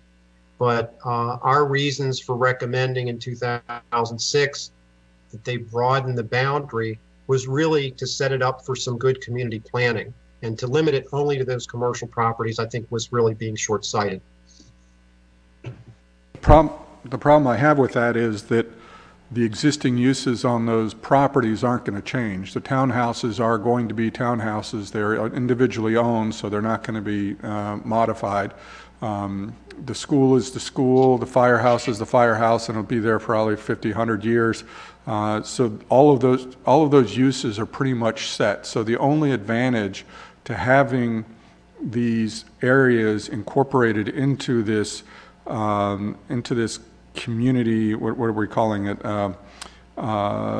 This activity center, is to offer a larger piece of or larger area against which to measure the enhanced development. And my concern is, by putting this language in here, by saying we have this big area, and is in fact what did happen as part of the whole marketplace discussion, was they said specifically, we have this big planning area, and these are going to be the only apartments in it, and this is the effect of the density, the overall effectiveness of the density was measured against that broader area to minimize the perceived impact on those developments. And again, the concern I have is that that's inappropriate, because these shopping centers are in the middle of Levitt areas. It's not like the Bowie Town Center. And there is no way in the world that this city should be encouraging greater density in that environment for residential. And by merely suggesting that the area available for consideration for the boundaries of the area only makes it that much more pleasant an argument for someone to make when they come in and say that they want to tear down the shopping center and put in additional high-density residential that goes up 4 stories and then overlooks your Levitt Rancher, 15-foot high roof. So I think we need to change this language. We specifically need to remove those broader areas, so that we do not include and do not have people thinking that this is something that we want in that neighborhood. This is clearly something that was entirely inconsistent with what the residents of that area want and what people are fearful that might happen in that area. So if you could take a look at revisiting that as a circumstances where things have changed since 2006, and people don't like what they've seen coming the last time, and nor do they care to see any more of it. The other item I have here is the West Bowie Village. Can you speak to kind of where that property is in terms of ownership? Is it all one parcel owned by one group, or is it split up and bifurcated into, or split up into smaller ownerships? It is a collection of properties that have existing commercial uses for the most part. Everything from the CSX railroad tracks along Old Annapolis Road going to the west. So everything that's developed there, you do have some commercial uses there. Woodcliff Road, the old J-Mart parcel there. And then as you get further out towards Church Road, you have the gas station and those multiple commercial uses on the south side of Old Annapolis Road. So that's the area that really was targeted with the master plan recommendation.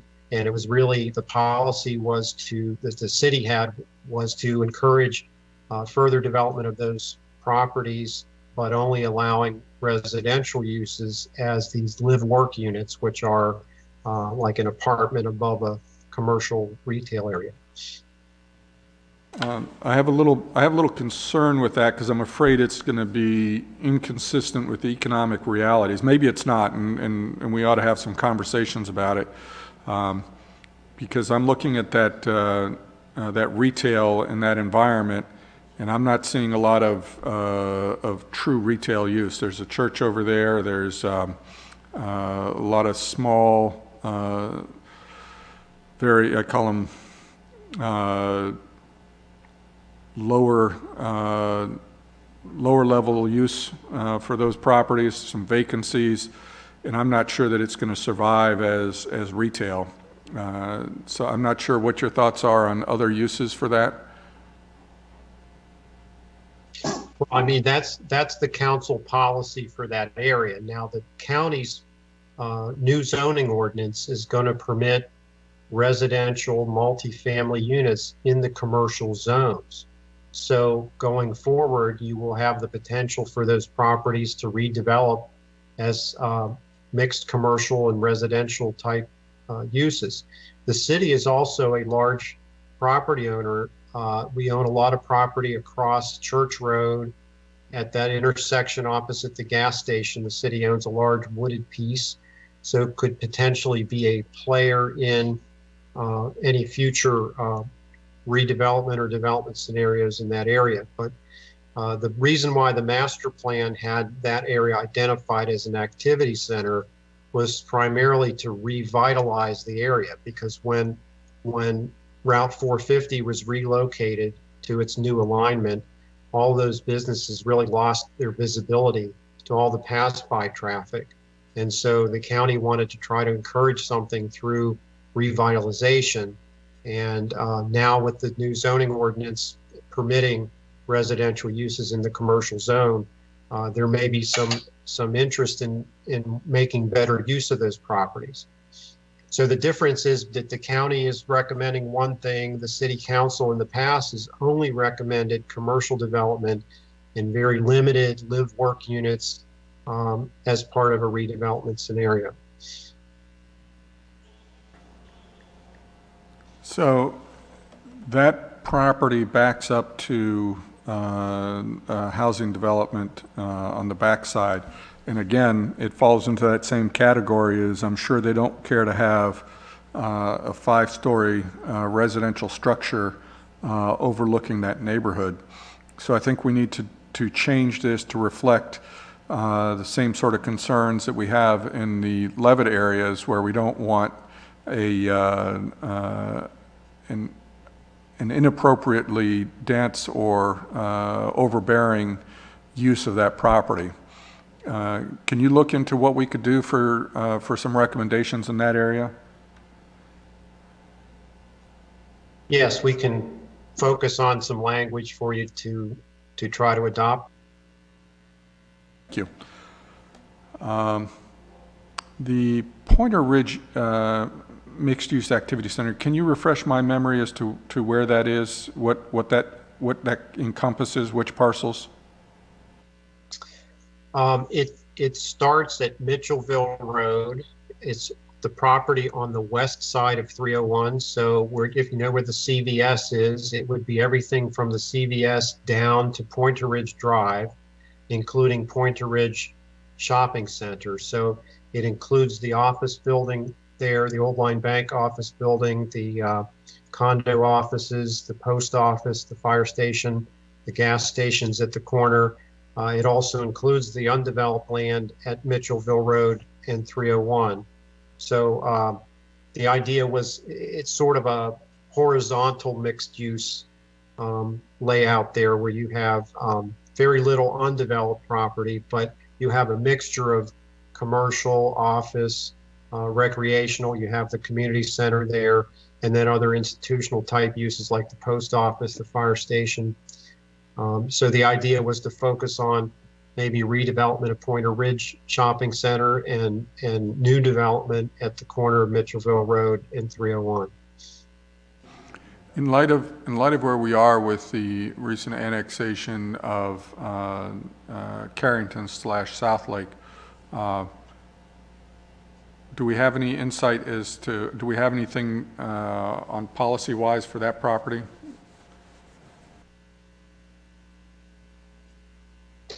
No, I don't believe there's anything in here that really spoke to that property.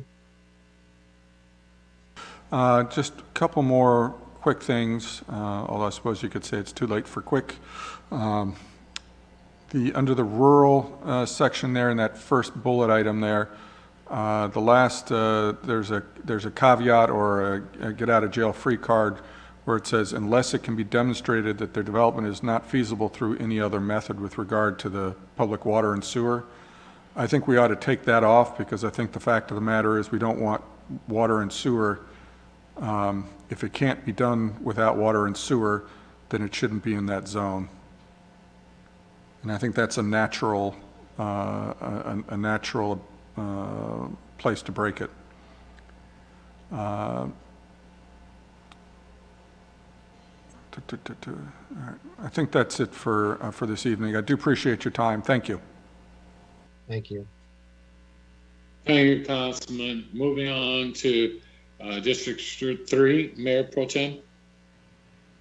Mr. Mayor, I do not have any other questions. Thank you, though. Thank you. Moving on to Councilwoman District 4, and Bomadu. Nothing further, Mr. Mayor. Thanks. Good. Well, I believe that we've gone on to Councilwoman at Large, Ingrid Harrison. I'm good. Thanks so much. And thank you, Joe. Much appreciated. Thank you. Councilmember at Large Garner. Thank you, Mr. Mayor. Nothing additionally at this time. Thank you all. Joe, I think you've gotten a lot this evening.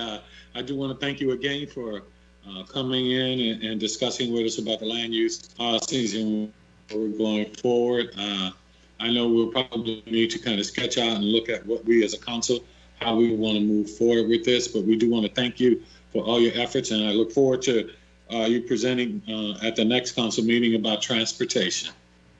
So thank you so very much. Okay, thank you for your comments. Good evening. All right, have a good evening. We'll now go on to item number 2 in new business, and that is the indoor court facility. Mr. Mayor, thank you very much. Sorry. City Manager. Well, the reason that this is on the agenda is I need some guidance and direction from the City Council. If you look at page 276 of our approved budget, we've had an indoor courts facility, and its description is that during the 2019 budget work sessions, you, the council, approved the feasibility study to assess options for the construction of an indoor basketball/volleyball sports facility. In October 2019, staff recommended that the City Council construct a single court facility to be constructed on a property adjacent to the Bowie Golf Course. Funding for this property would be design and engineering for 2021, which is what we have, $300,000 here. And funding for the project would be, later would be in 2022, 2023, the construction. Now, you know, I've been the city manager here almost 4 years, and there was a in 17 there was supposed to be a joint. At least I recommended a joint facility, courts and rinks, but the ice rinks won. And so as a result, there was a significant groundswell from our population about indoor court facilities being left out of the two-sheet ice rink facility. And as a result, over several months, 8-9 months, we ended up with this indoor court facility. So my questions to the council, before I let Matt get into any explanations, is since we've canceled the ice rink project, do we still want to build an indoor court facility? Now, you approved this in May, so therefore I have a fiduciary responsibility to get it done and to spend the $300,000 and go out and get the design and all that accomplished. And if you do want to do this project, I noted that in the motion for the terminating ice rink, there was mention of an indoor facility at Church Road. So do we want to build it? Question one. Question two, if so, do you want to maintain it at the golf course or Church Road? Now, I've got Matt Reno here, who is prepared, if you all want this, to present a chronology of how we got to this point.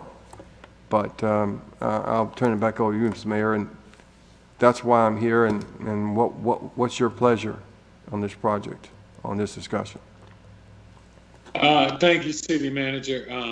As I was stating earlier, and giving my position right now, or how I feel, is that, you know, we are still in the middle of a pandemic.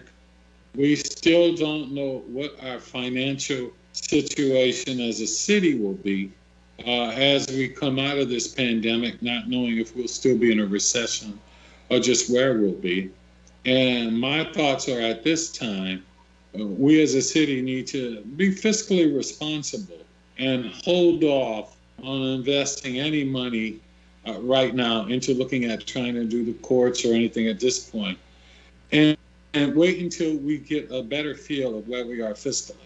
And what that means is, even if we just come back and address this issue, have staff not do anything right now, and just come back possibly in February just to revisit and see where we are. But I think it doesn't serve us well as a city to invest $300,000 or anything just at this moment until we get a better feel of where we are financially.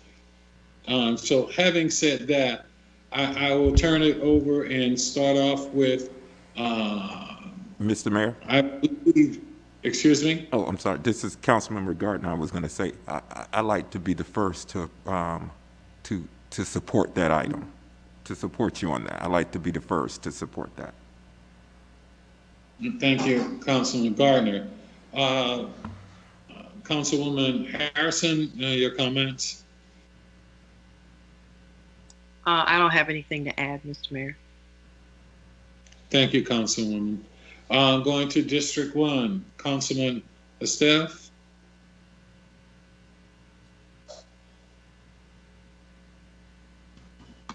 Sorry, can't get to that mute button fast enough. No comments for now.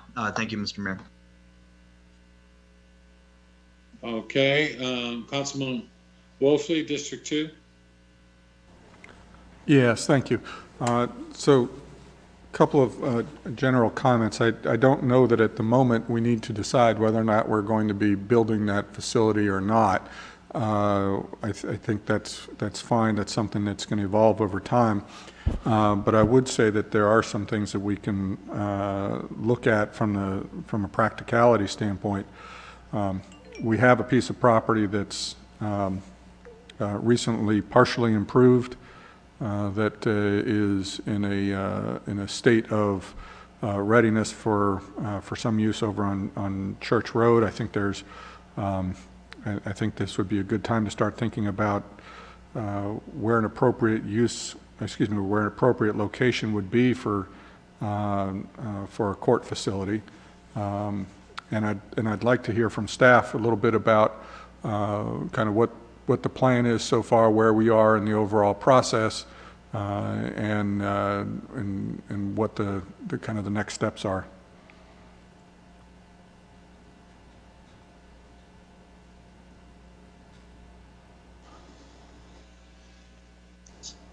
Was that a question for staff? Please, yes. Mr. Mayor, if you would like, I can have Matt go forward with the briefing and we can take it from there.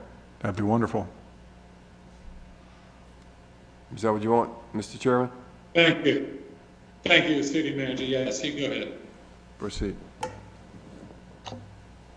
Excellent. Good evening, Mayor and Council. Thank you for the time this evening.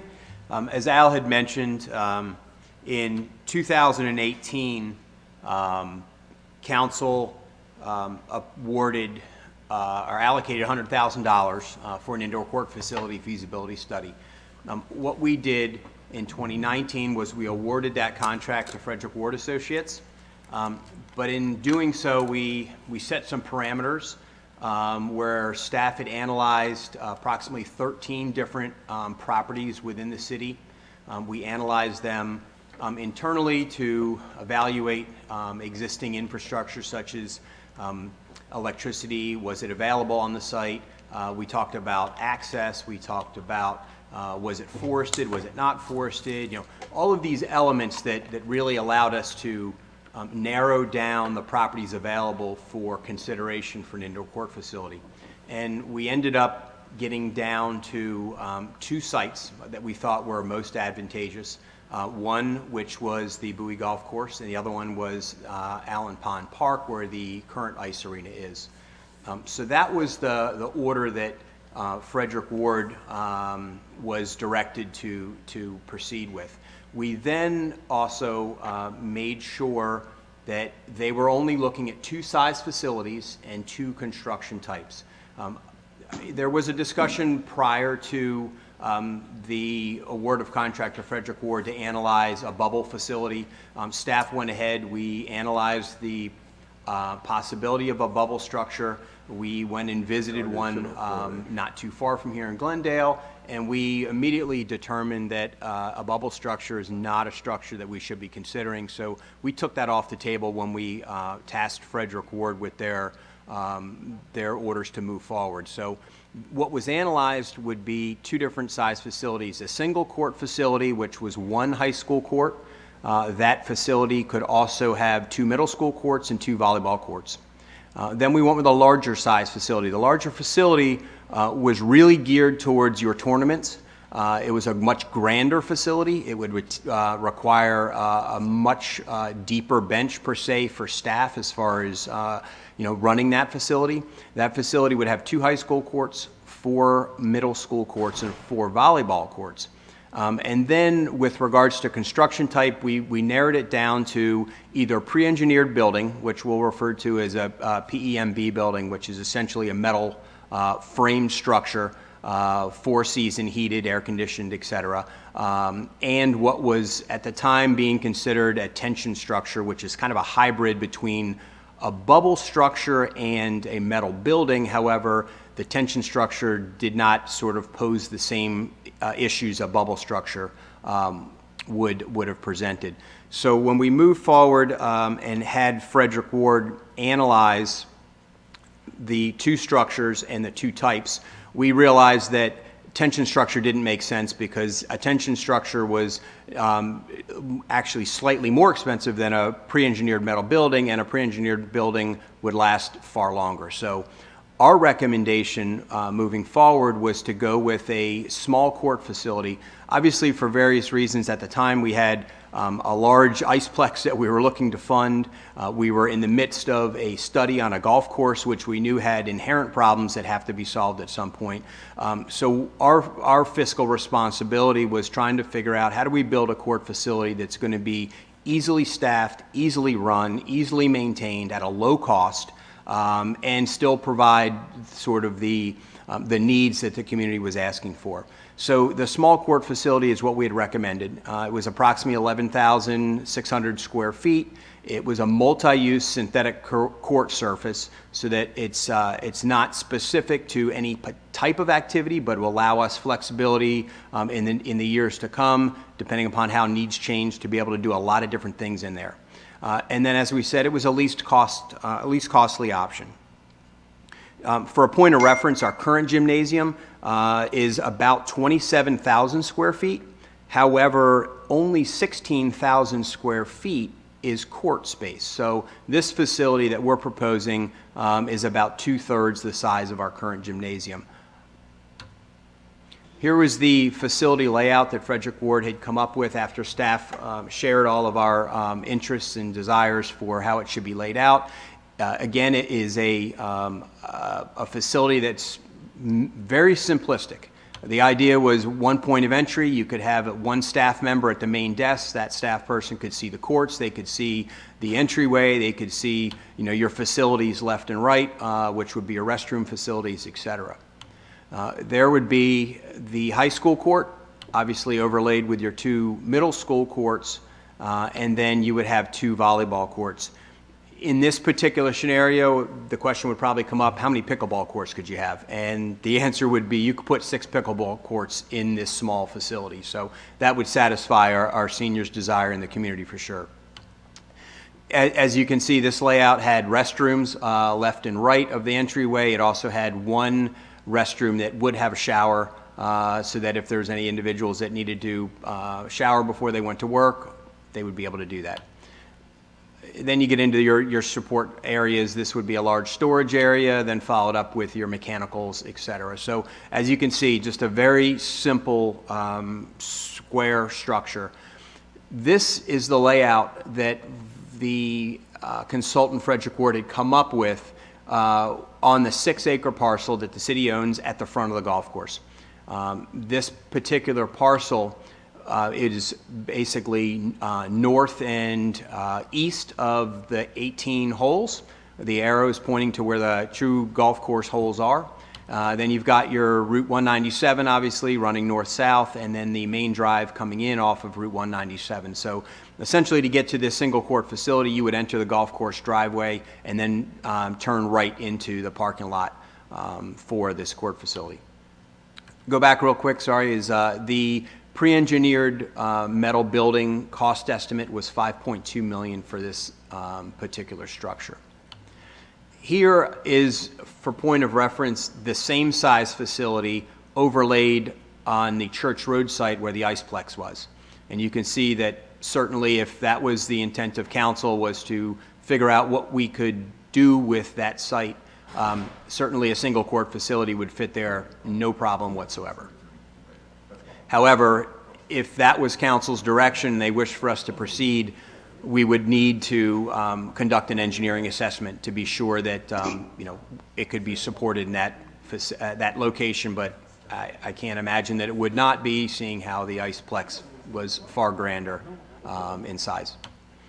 So option 2 that we talked about was a large court facility. It's 2 high school courts, 4 middle school courts, 4 volleyball courts, with an option of an elevated walking track.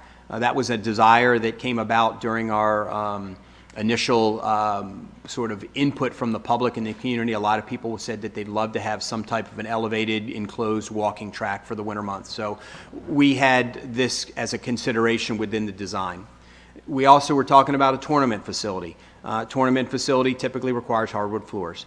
Much like our current facility now, we got hardwood floors in there, but it's limiting. There's not a whole lot of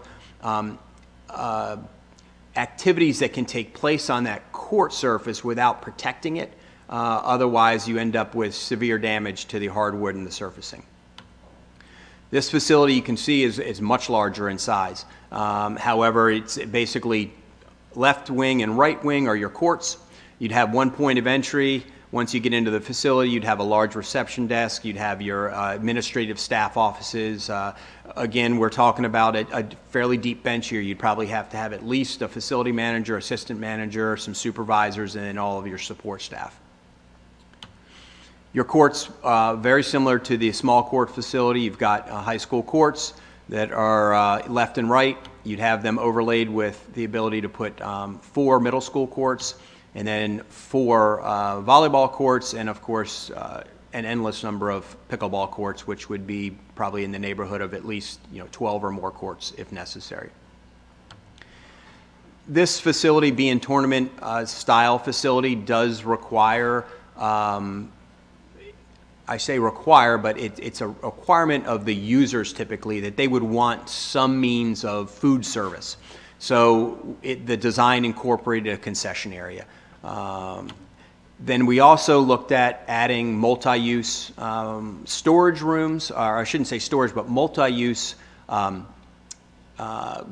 sort of team rooms or meeting space. So this particular design included 2 large areas that could be subdivided into smaller meeting rooms that would be immediately adjacent to the court surface.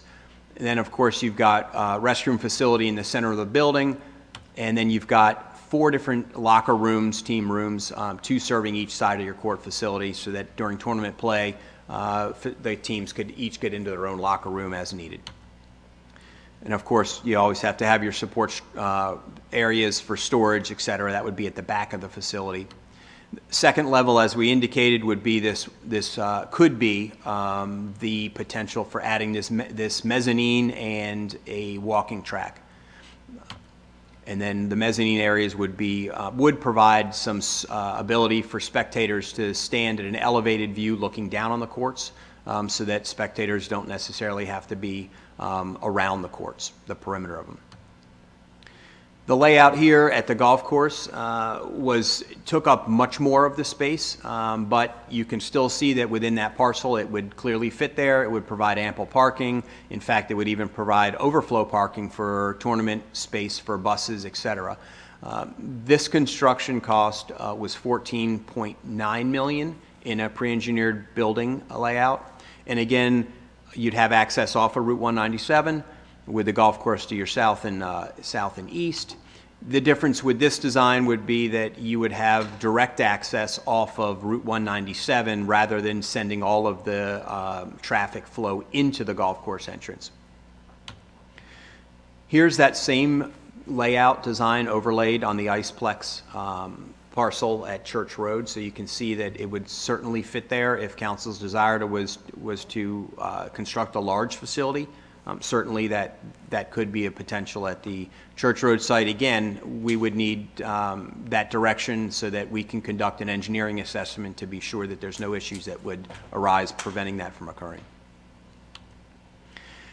Just to review a cost summary then, the small facility is about nearly 12,000 square feet. That would run about $5.2 million versus the larger facility, which is nearly 48,000 square feet. With the track, if you took the track out of it, you'd drop you down to about 40,000 square feet, and you're looking there at anywhere between about 14.9 million, as low as 12.5 million if you decided that track was not necessary. And as far as cost estimates go for Church Road, again, without having an engineering assessment conducted, we don't have that information that we could share at this time. So I think Al's got a few questions so we can gain some clarity and some direction on where council would like us to move with this. So, Al? Thank you, sir. Matt, good job. Mr. Mayor, that concludes our presentation, and as I said, we're looking for some direction from the council as to whether we want to continue with this process, and or if so, then which site should we direct our efforts? And if the council wants me to stop all action on this CIP project, I need that direction too. Gotcha. At this time, thank you, staff and city manager. I'd like to go to District 3, Mayor Pro Tem Boafo. Mr. Mayor, if I may, can I finish up with some questions that I had based on the presentation? I did. All right, ahead. Thank you. So a couple quick comments. So to what was addressed here, thank you first of all for bringing this back up and modifying the presentation to our current circumstances. And I guess the big thing for me is that clearly the Church Road facility was not available at the time that the study was done. It was going to be had other intended use. So I want to speak to the fact that I think it's a good idea to make use of the partially improved property there. I know that a lot of work has been done on stormwater management, and a lot of effort has been done in terms of grading, and certainly the parking area and that sort of thing would still be consistent, albeit with a different use and a different structure. I think that would be a good location for it. It's more central. The other thing is, originally the project was for a small facility, and I believe that's the way it should stay. The dollar value on the other is just unreasonable, and it also has another issue as well, which is it turns the project once again into a regional facility as opposed to being what we need or what we think we need at the moment, which is a community-based infrastructure. And I don't have a particular objection to holding off until a little later to kind of feel comfortable with moving this project forward, but I would say that I would want to, as part of that, I would want to make sure that we are looking at doing it up at the Church Road facility, where I know that it's a lot smaller project than what was originally planned there. So therefore, the traffic would be a lot less of a concern, and it also would be an amenity that the neighborhood there would actually be more likely to use than something which was supposedly a regional draw as opposed to a community-based facility. So just as a general comment, just a general overview, I don't have any particular objections to holding off to see how the winds shift. If we want to do that till February or whatever the appropriate time is, but I do think the council should move forward with directing staff to consider the Church Road as the ideal place for it, or the preferred place for it, with a small facility with the synthetic surface, so that we can have a broader usage with lower concerns about ruining the floor surface that you might have with hardwood. Thank you. Thank you, Mr. Mayor. Hey, thank you so much, Councilman. As I was saying before, going to District 3, Mayor Pro Tem Boafo. Thank you so much, Mr. Mayor. I want to start by saying, reiterating what I said earlier about the ice rink facility task force. Obviously, we need to get that up and running. So again, I encourage my colleagues to get that out, just so we can really start focusing on that as well, because that is a priority to a great segment of our community. A couple of things here, just based off of the presentation today. I question if the 197 location is the best location, just because I know we need to do something with our golf course. And I'm not sure if that's the proper amenity that gets it the resources and the attraction that it necessarily needs. However, as the representative for District 3, I also question the Church Road location. Although this facility will be 2/3 the size of our current one, I know how Church Road has been over the last couple of years. Unfortunately, even in this budget cycle on the county end, we did not get the support we needed at the north end of Church Road. However, I would be interested if staff has any information on cost reduction, since we have already kind of prepped that ground and done some stuff there. And if that reduces the cost, I think that makes it a more favorable thing. But obviously, I would have to go back to my constituents in that district to see if they're okay with that on Church Road. Obviously, the ice rink was going to be there, and that was a way bigger facility, so I don't see there being really a bigger issue, but would want to really explore that some more. The one thing I do want to zero in on and focus on, Mr. Mayor, I know you know Councilwoman Ndebumadu, and I think some of my other colleagues know and may have heard from NAI Michaels. At South Lake, they are building a 6-court facility.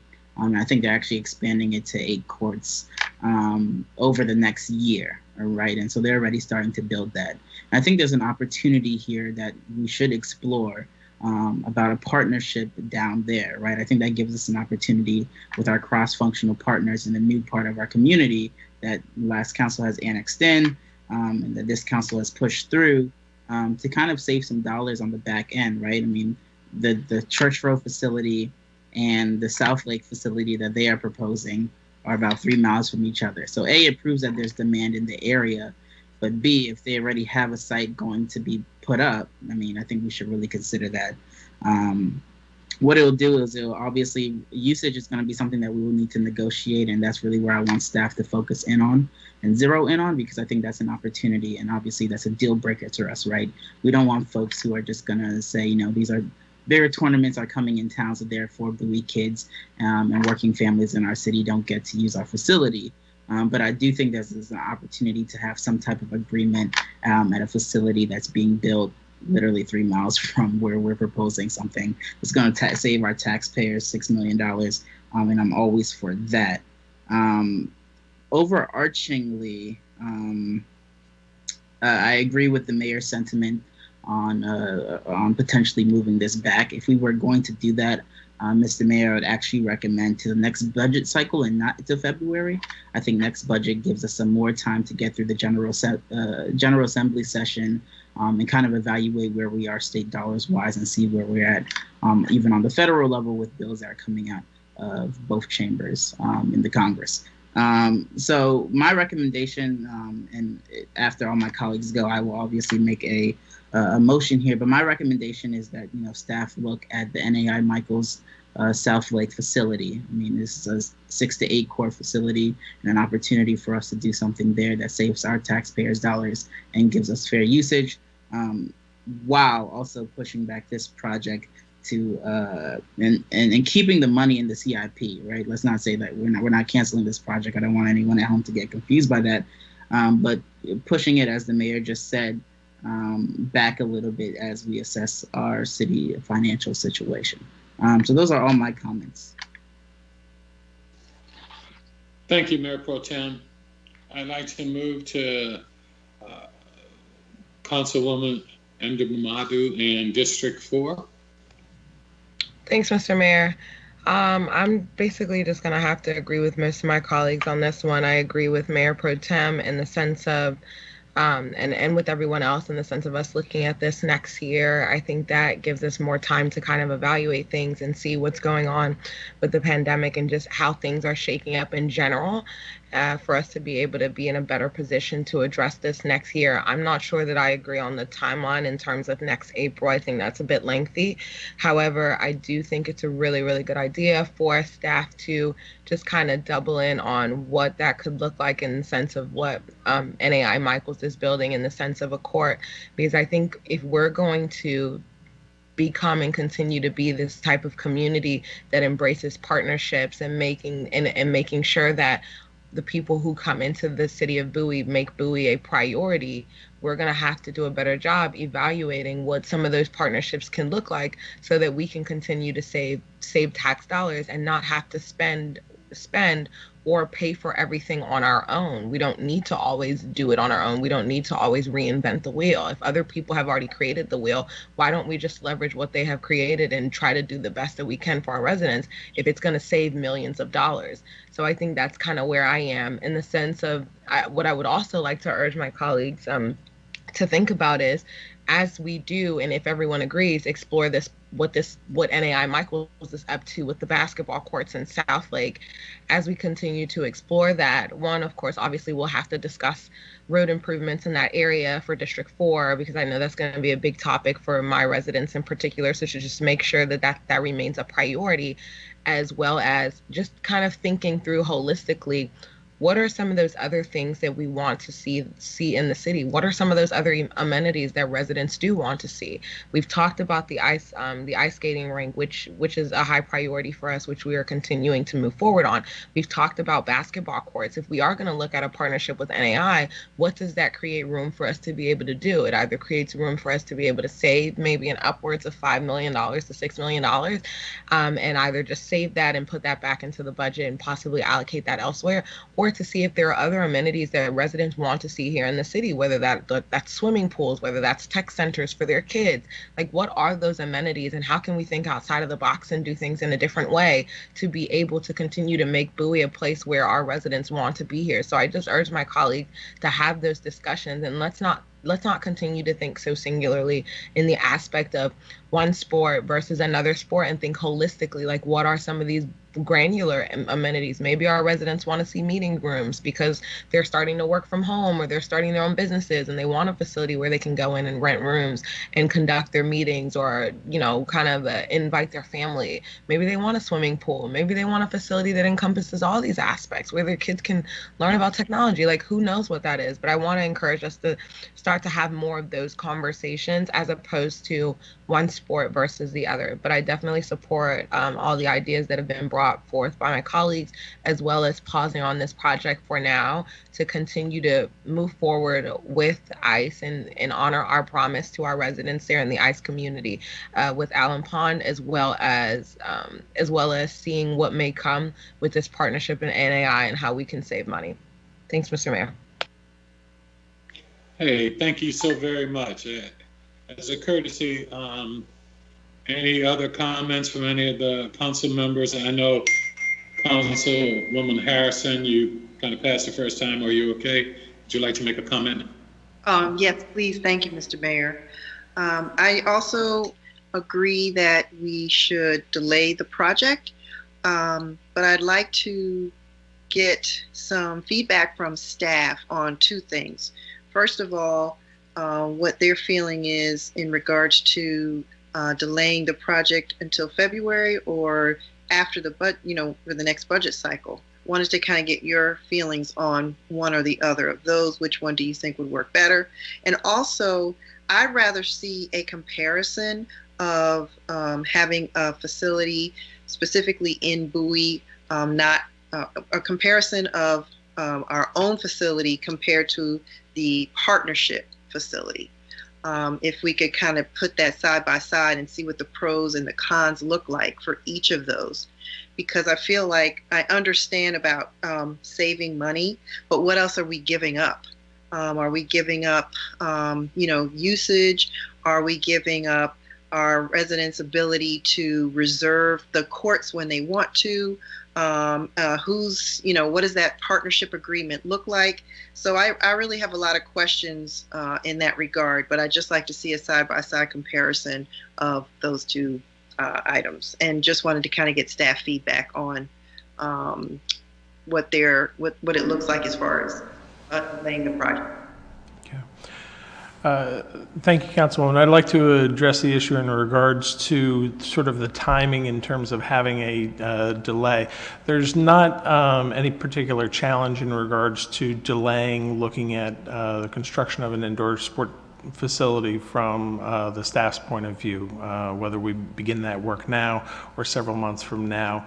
That timing is not going to cause any particular challenge from the staff's perspective in regards to doing that. Where we'll begin to look at a challenge in terms of timing is if we would be looking at the golf course facility and looking at to combine that with work that would be done at the golf course in terms of combining that with the needs for replacing the clubhouse. That's probably the item that, as time moves on, we would want to get an answer in regards to whether or not we really want to explore having a facility there that could be co-located with golf. But otherwise, in terms of having a delay, there's not any challenge for staff with that. One other point, we should, reserve our thoughts regarding savings associated with this partnership until we hear the proposal from any Mr. Michael's company. They may want us to share in the construction costs. They may want us to share in the operational costs. And so before we know that, we should not get too excited about potential savings, and also there would be a command and control loss potentially for the operations and maintaining and usage of the facility, because it would be a joint thing. And we're more than willing to take the mission on to negotiate and see what Mr. Michael's proposals are. Thank you. City Manager, is anybody else any comments?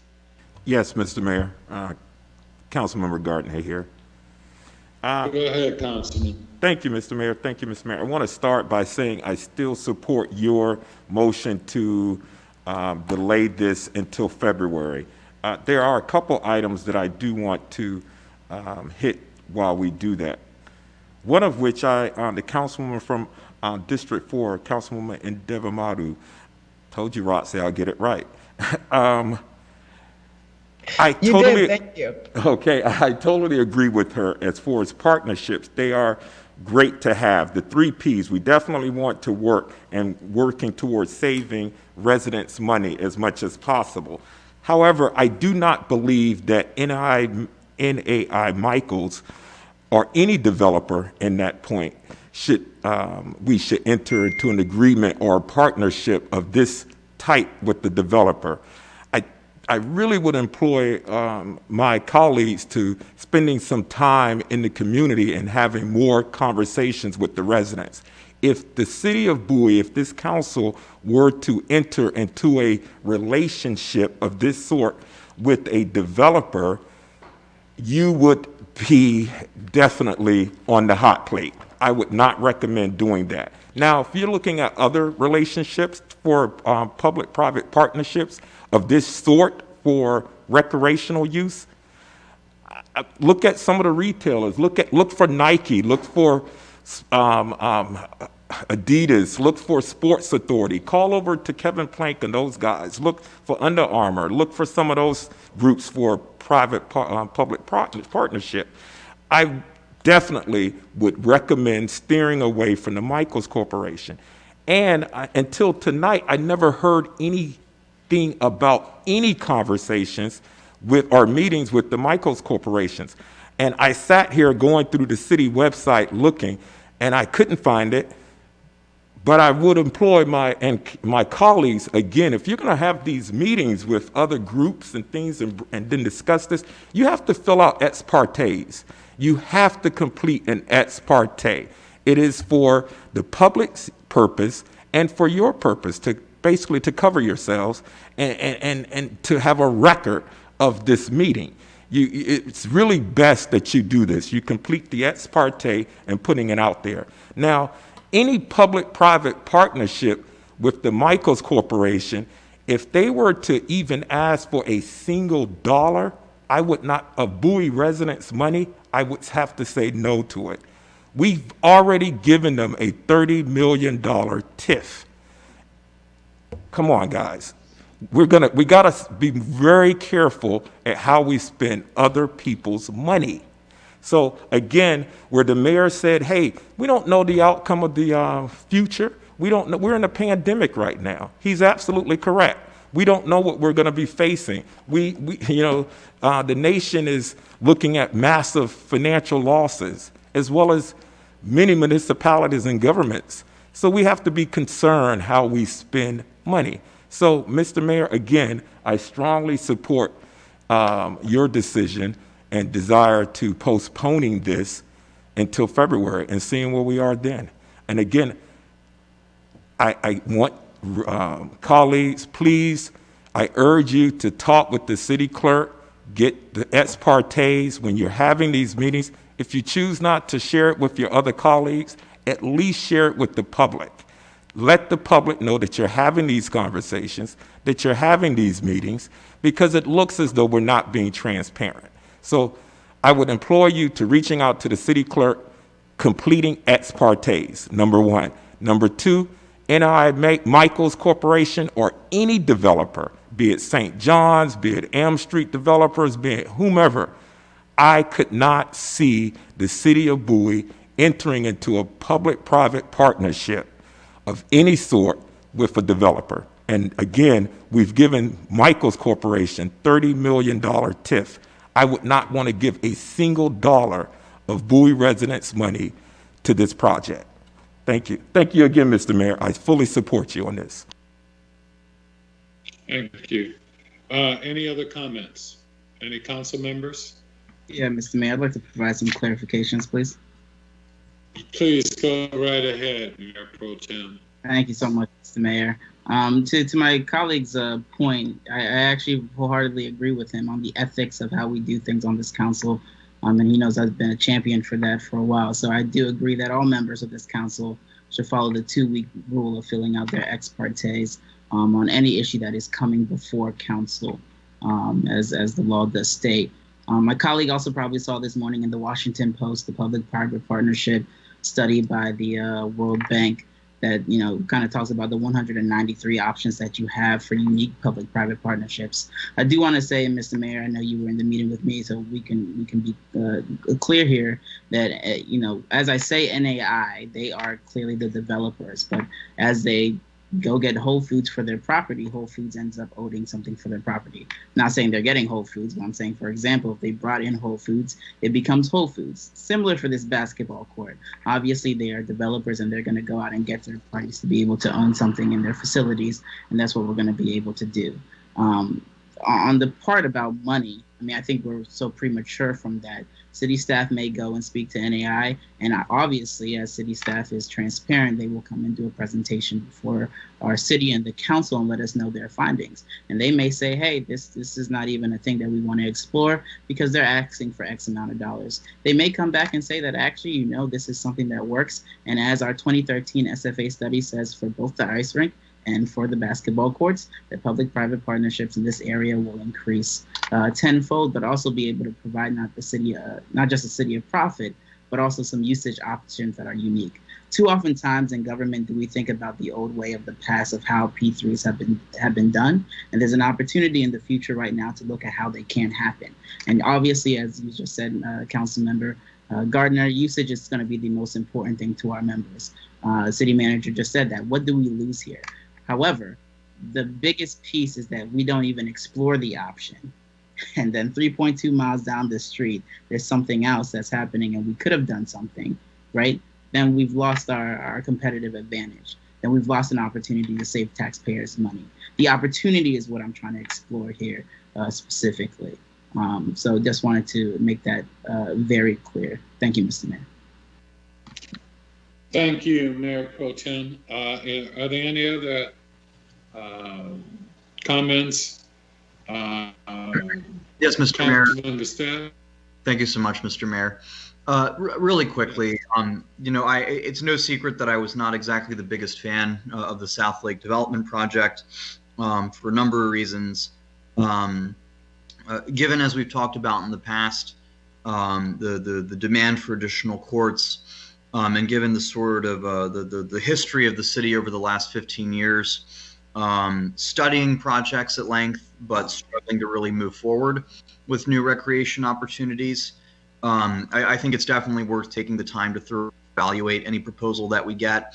If it turns out that NAI does in fact have an option that significantly expands the offering of courts even well beyond what we're planning to do, and does so in a way that saves us dollars and cents, that may end up being a potentially great silver lining to the South Lake project, which otherwise, many of us have reservations about.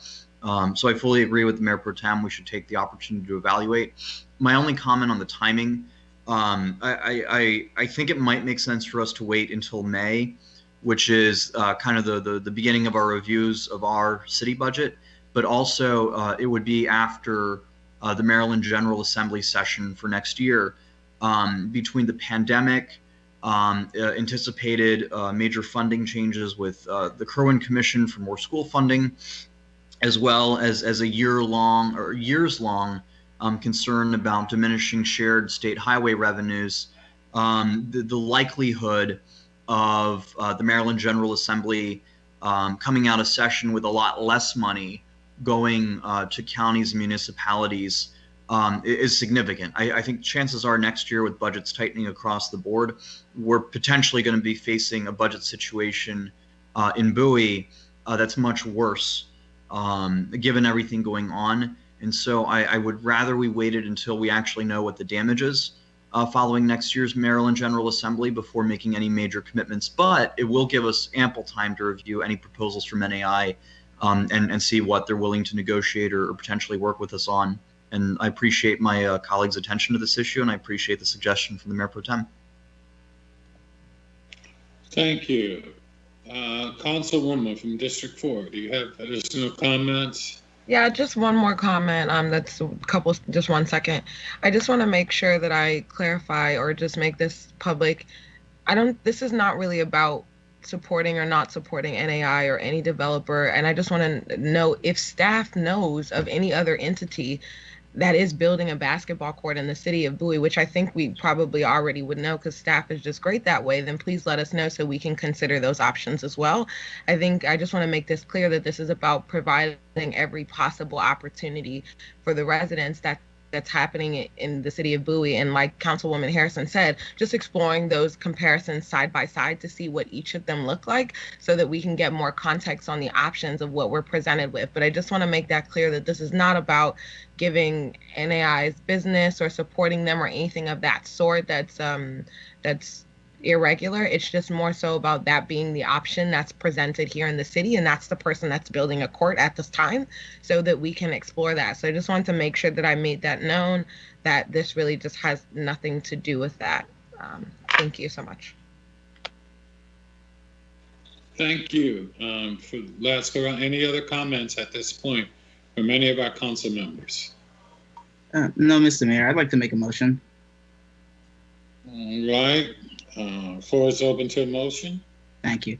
I'd like to make a motion to direct staff to work with NAI Michaels and whatever third party they are working with on their sports facility at the at the South Lake site to explore options regarding a partnership and usage of their facility, and would like to delay the indoor court facility to the next budget cycle. With the understanding that this is evaluating an option and not committing to an option, I will second that motion. Yes, for the clarification, yes, evaluating an option and not committing. Okay, we've had, it's been moved and seconded, open to discussion. Councilmember Ingrid Harrison, comments, discussion? No, I think that works for me. I think you all have incorporated my comments, and I appreciate the motion, Mayor Pro Tem. Thank you, Councilwoman. Councilman at Large Gardner. I'm going to wait for the second motion, Mr. Mayor, that I'm sure you're going to bring back up next, okay? I'm not going to support this motion, no. I will now go to council member from District 1, Councilman Estelle.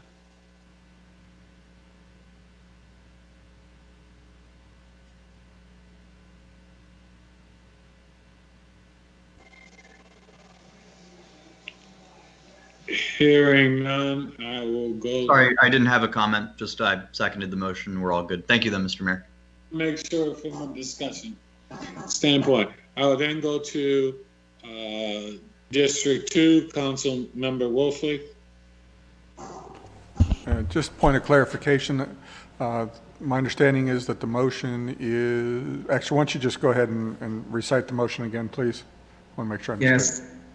The motion was to direct staff to work with NAI Michaels and whatever third party they're working with on their sports facility at the South Lake site, and to delay the indoor courts facility in our CIP budget to the next budget cycle. Thank you. Sorry. Thank you. You got it. Thank you.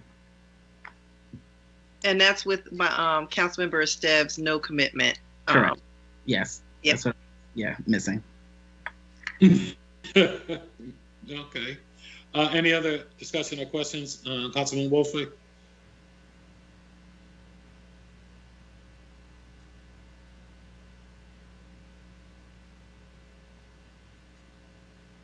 Hearing none, I will move on to Councilwoman Madu, District 4. No comments at this time, Mr. Mayor. Okay, it's been moved and properly second. And I will now call for the vote. All in favor? Can we do I'm sorry, Mr. Mayor, can I request a roll call vote, please? Okay, it's been a roll call vote. City Clerk?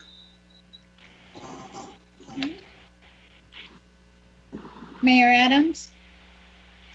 I would simply, I agree with all that we've done. I just would like to have a view around February so that as we move forward, that we're not so far into the budget cycle that we have a chance to see it. That's my only concern. So I'm going to vote no, only because I'd really like to see it by February, just so we can assess where we are. And that's the only thing. So that'll be a no for me. Mayor Pro Tem Buckle, Yes. Councilmember Esteve, Aye. Councilmember Wolfley, Aye. Councilmember Debonado,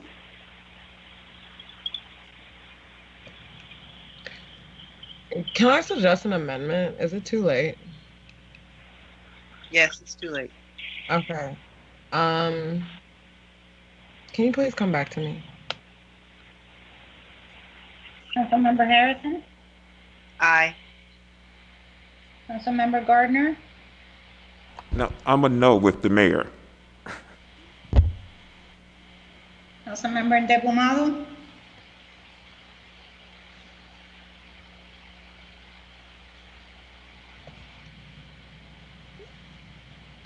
I'm gonna vote no because of the timeline. I'd like to see this discussed in February.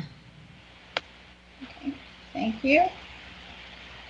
Mayor, so we have, at the moment, we have 4 ayes and 3 nays.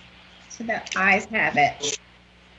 Motion carries. But Mayor Pro Tem, hopefully you're going to suggest that we come back in February and reassess. Yeah. So I Thanks. was asked actually specifically. Yeah. Al, I know. When do we start budget pretty early, right? Don't we start in March, or is it February? It's January, right? Well, if, Yeah. we, the staff, start in January and February. We'll be Right. bringing you all in April and May. All right? Well, in that case, Councilman Harrison, do you want to make a motion? Then I move that we,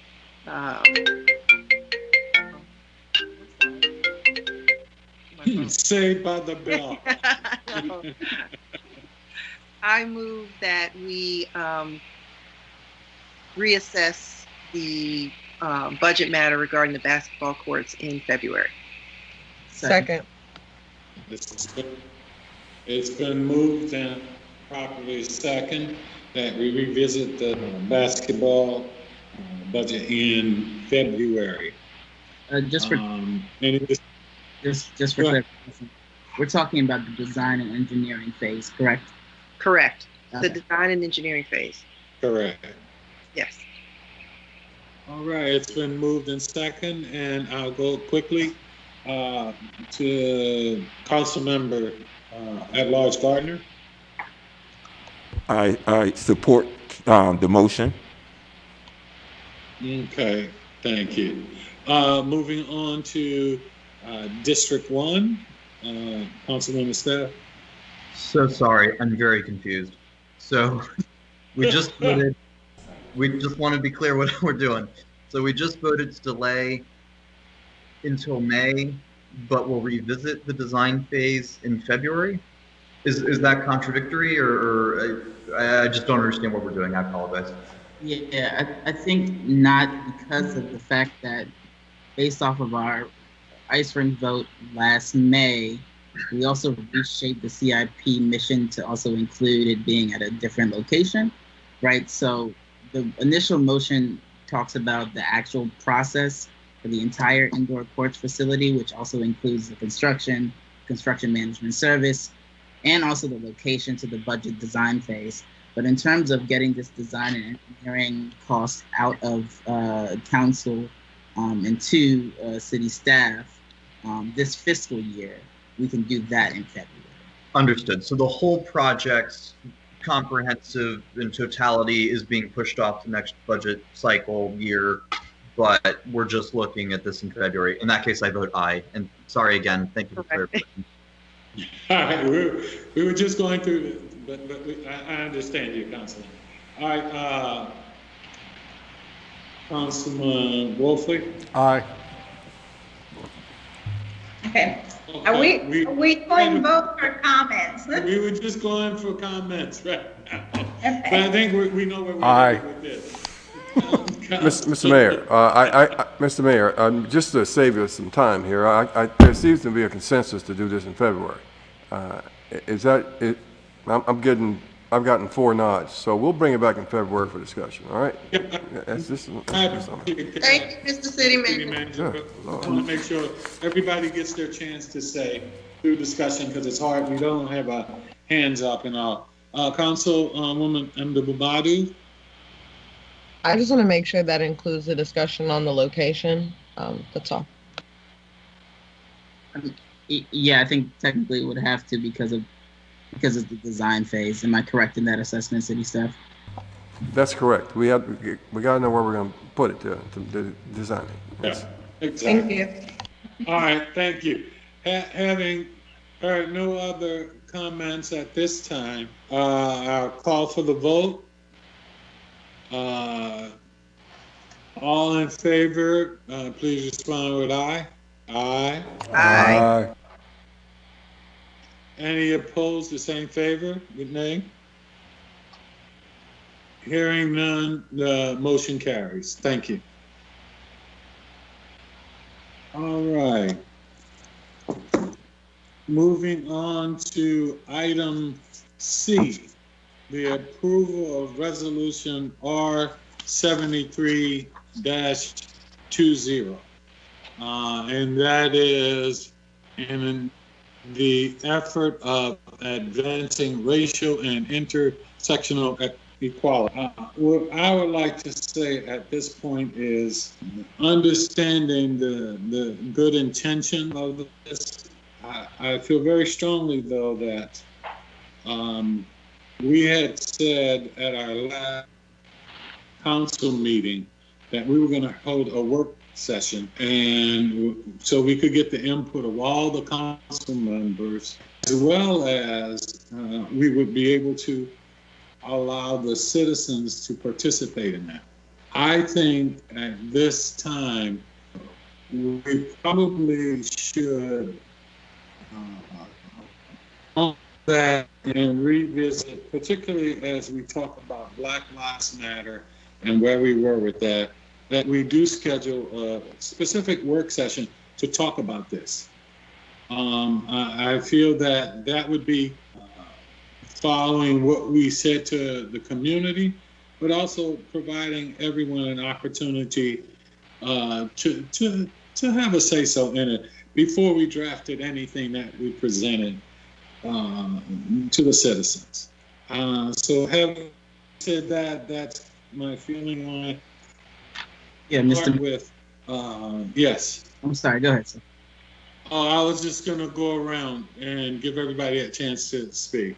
If I could, Councilwoman Harrison, Council Member at Large. Thank you, Mr. Mayor. I totally agree with what you stated.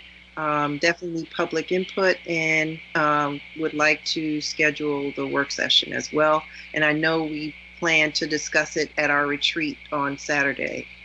So just kind of figuring out what that process will look like, or what the timeline looks like for public input, and for, you know, when we would look to have a document ready for final draft. Just the whole process. Kind of give me the timeline of what we're looking at, when the work session would happen, et cetera. So the public can be clear as well.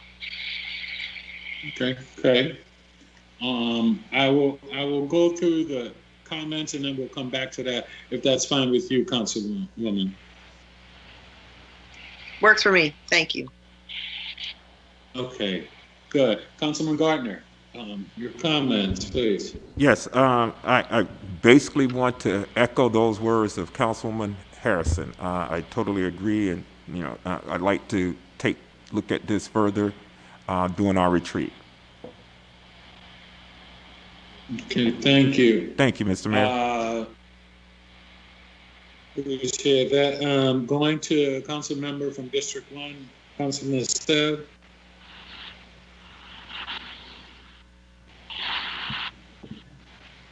Thanks, Mr. Mayor. I think several of us heard from members of the Diversity Committee on this particular issue, and I'll simply repeat what was conveyed to me on this.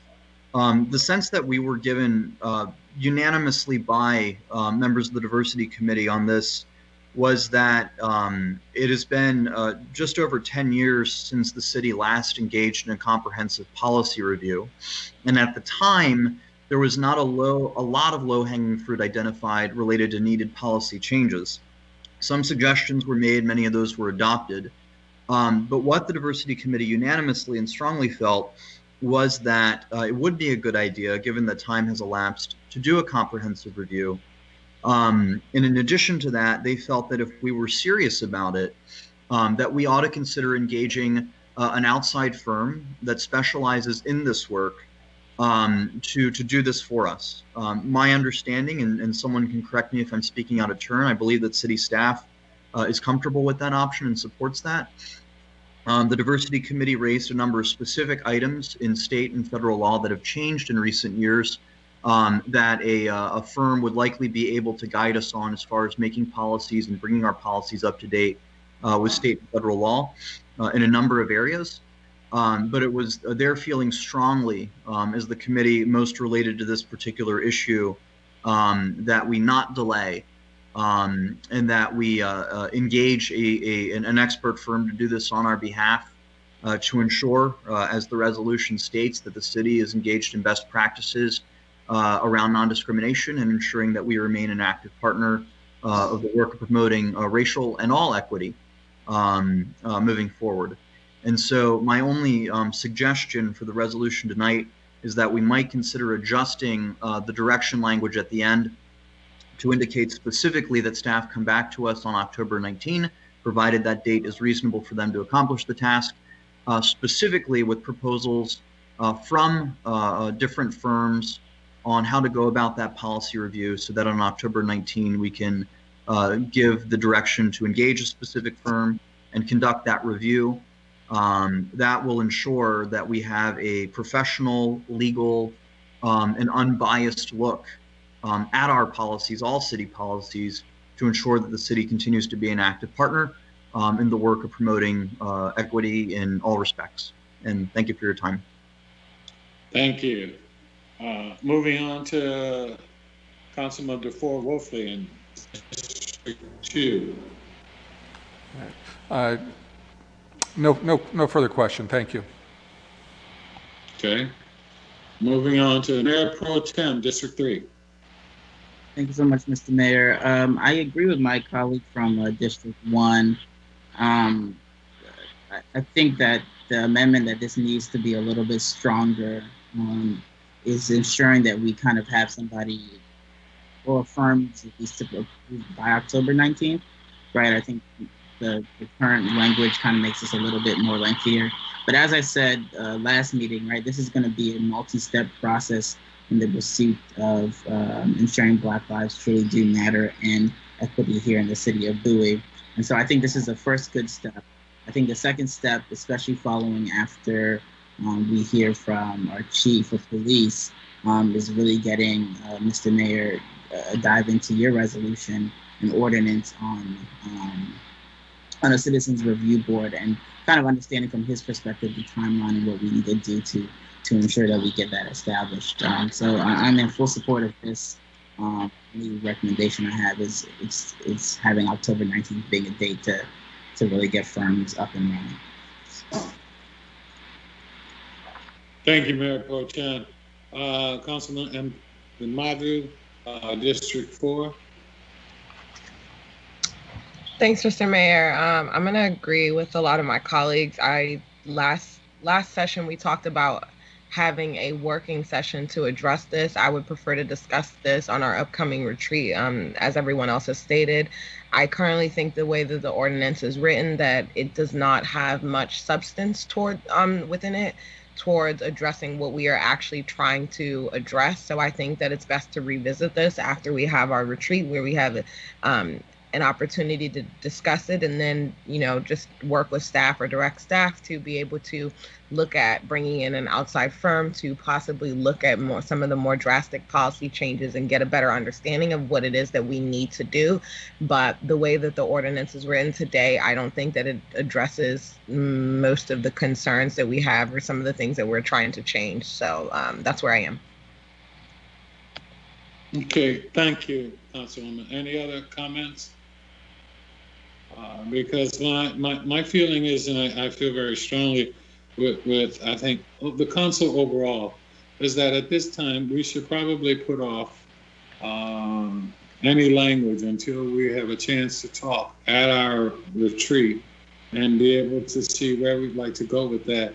And also at that time, develop a true timeline. I think Congresswoman Harrison made a good point, Councilwoman Harrison made a good point about us then designing our way forward. And I think Councilwoman Ender Mamadu just made a very, very good point as well. And that is, let's address this and make sure that we have the language we want and the input we want, but also that it creates the message that we want to do, and that we will work with staff to do what we think is in the best interest of the city and how to go about doing it. But I think at this time, we should just put off doing anything until we have our retreat. And then even in addition to that, if we need to, have a working session where the community, where the citizens can participate as well. And I think that's where Councilwoman Harrison and Mamadu were going with that. So that's my feeling. So Councilwoman Harrison, did you want to say something? Yes, thank you, Mr. Mayor. I just wanted to ask city staff, City Manager Lott, how much time would you need in order to kind of look for an outside firm to do work as Mike said about? Well, we can, I think we need at least 45 days to get it out there and get some good responses and make some assessments and come back to you. I prefer to have the early November if this is what the council wants us to do. Right. Okay. Just wanted to get that feedback so we could make sure that we're in line with what staff can reasonably. Okay, thank you. Any other comments at this time? At this point, sorry, Mr. Mayor, I'll just jump in real quick since I made the suggestion. If my colleagues feel it's better to wait until our upcoming retreat to flesh this out a little bit more, I'll defer to the consensus on that. It was my hope we could move forward given the strong recommendation of the Diversity Committee, but I also understand the wisdom of having this conversation amongst ourselves in detail, and so I have no issue having our retreat, which is coming up very shortly, and then giving staff any direction following that opportunity going forward. Okay, thank you, Councilman. I'm not sure at this point that we need to do anything with this at this point. So having said that, we'll just look forward to discussing this at our retreat this coming Saturday, I believe it is. So thank you, everyone. Mayor, I'd like to make a motion. Vote on the resolution. City Clerk. If I'm guessing from what I'm gathering is the general consensus of council is to just put this one along with the other two as part of your discussion during your retreat. Am I correct in what I gathered from everything, from everyone's comments? And so we're fine with just doing that. I just want to make sure everybody's good with that on the council. Okay, let's do that. All right. Yes. I'd like to make a motion. I'd like to make a motion to adjourn and move to closed session. To adjourn to close. I'm so sorry. I'm sorry, just one thing. Mr. Mayor, could you just make sure the public is aware of the time and date of our retreat? Yes, would you, City Clerk, would you make sure, because I don't want to make any mistake, could you state the time and place of our retreat for the public? And that's a very good point, Councilwoman. It is scheduled for Saturday, September 26th from 9 a.m. to 1 p.m. And for the most part, it will be virtual, just like our council meetings have been going on. Thank you. I'm sorry, Mayor Pro Tem. No, thank you. Thank you so much, so, Councilwoman. Mayor Pro Tem, please go ahead. So much. I'd like to make a motion to adjourn and move to closed session. To adjourn to closed session under statutory authority of the Maryland Annotated Code, State Government Article subsection 3-305B3 to consider the acquisition of real property for a public purpose and matters directly related thereto, and subsection 3-305B7 to consult with counsel to obtain legal advice. Second. It's been moved and properly second. All in favor, say with the vote aye. Aye. Aye. Nays? Motion carries. Thank you. Thank you to all of the citizens. I would like to say, if you would, regardless of one's position, I'd like to take a moment of quick silence for the passing of Associate Justice Ruth Bader Ginsburg. No matter what, she was such a strong fighter, particularly for the rights of women and for others. And we need to just acknowledge, as someone on our Supreme Court, that we give them their proper respect and due. So if you could just take a couple of seconds silence. Hey, thank you so much, everyone. Thank you to our community. Please continue to be safe. Know that we in our hearts feel for everyone who has lost this pandemic time. And it's a challenge. And also know to go to the website, look at the support services that are there, and know that we as a city are stronger together and that we'll get through this together. Hey, thank you, everyone, and have a good evening.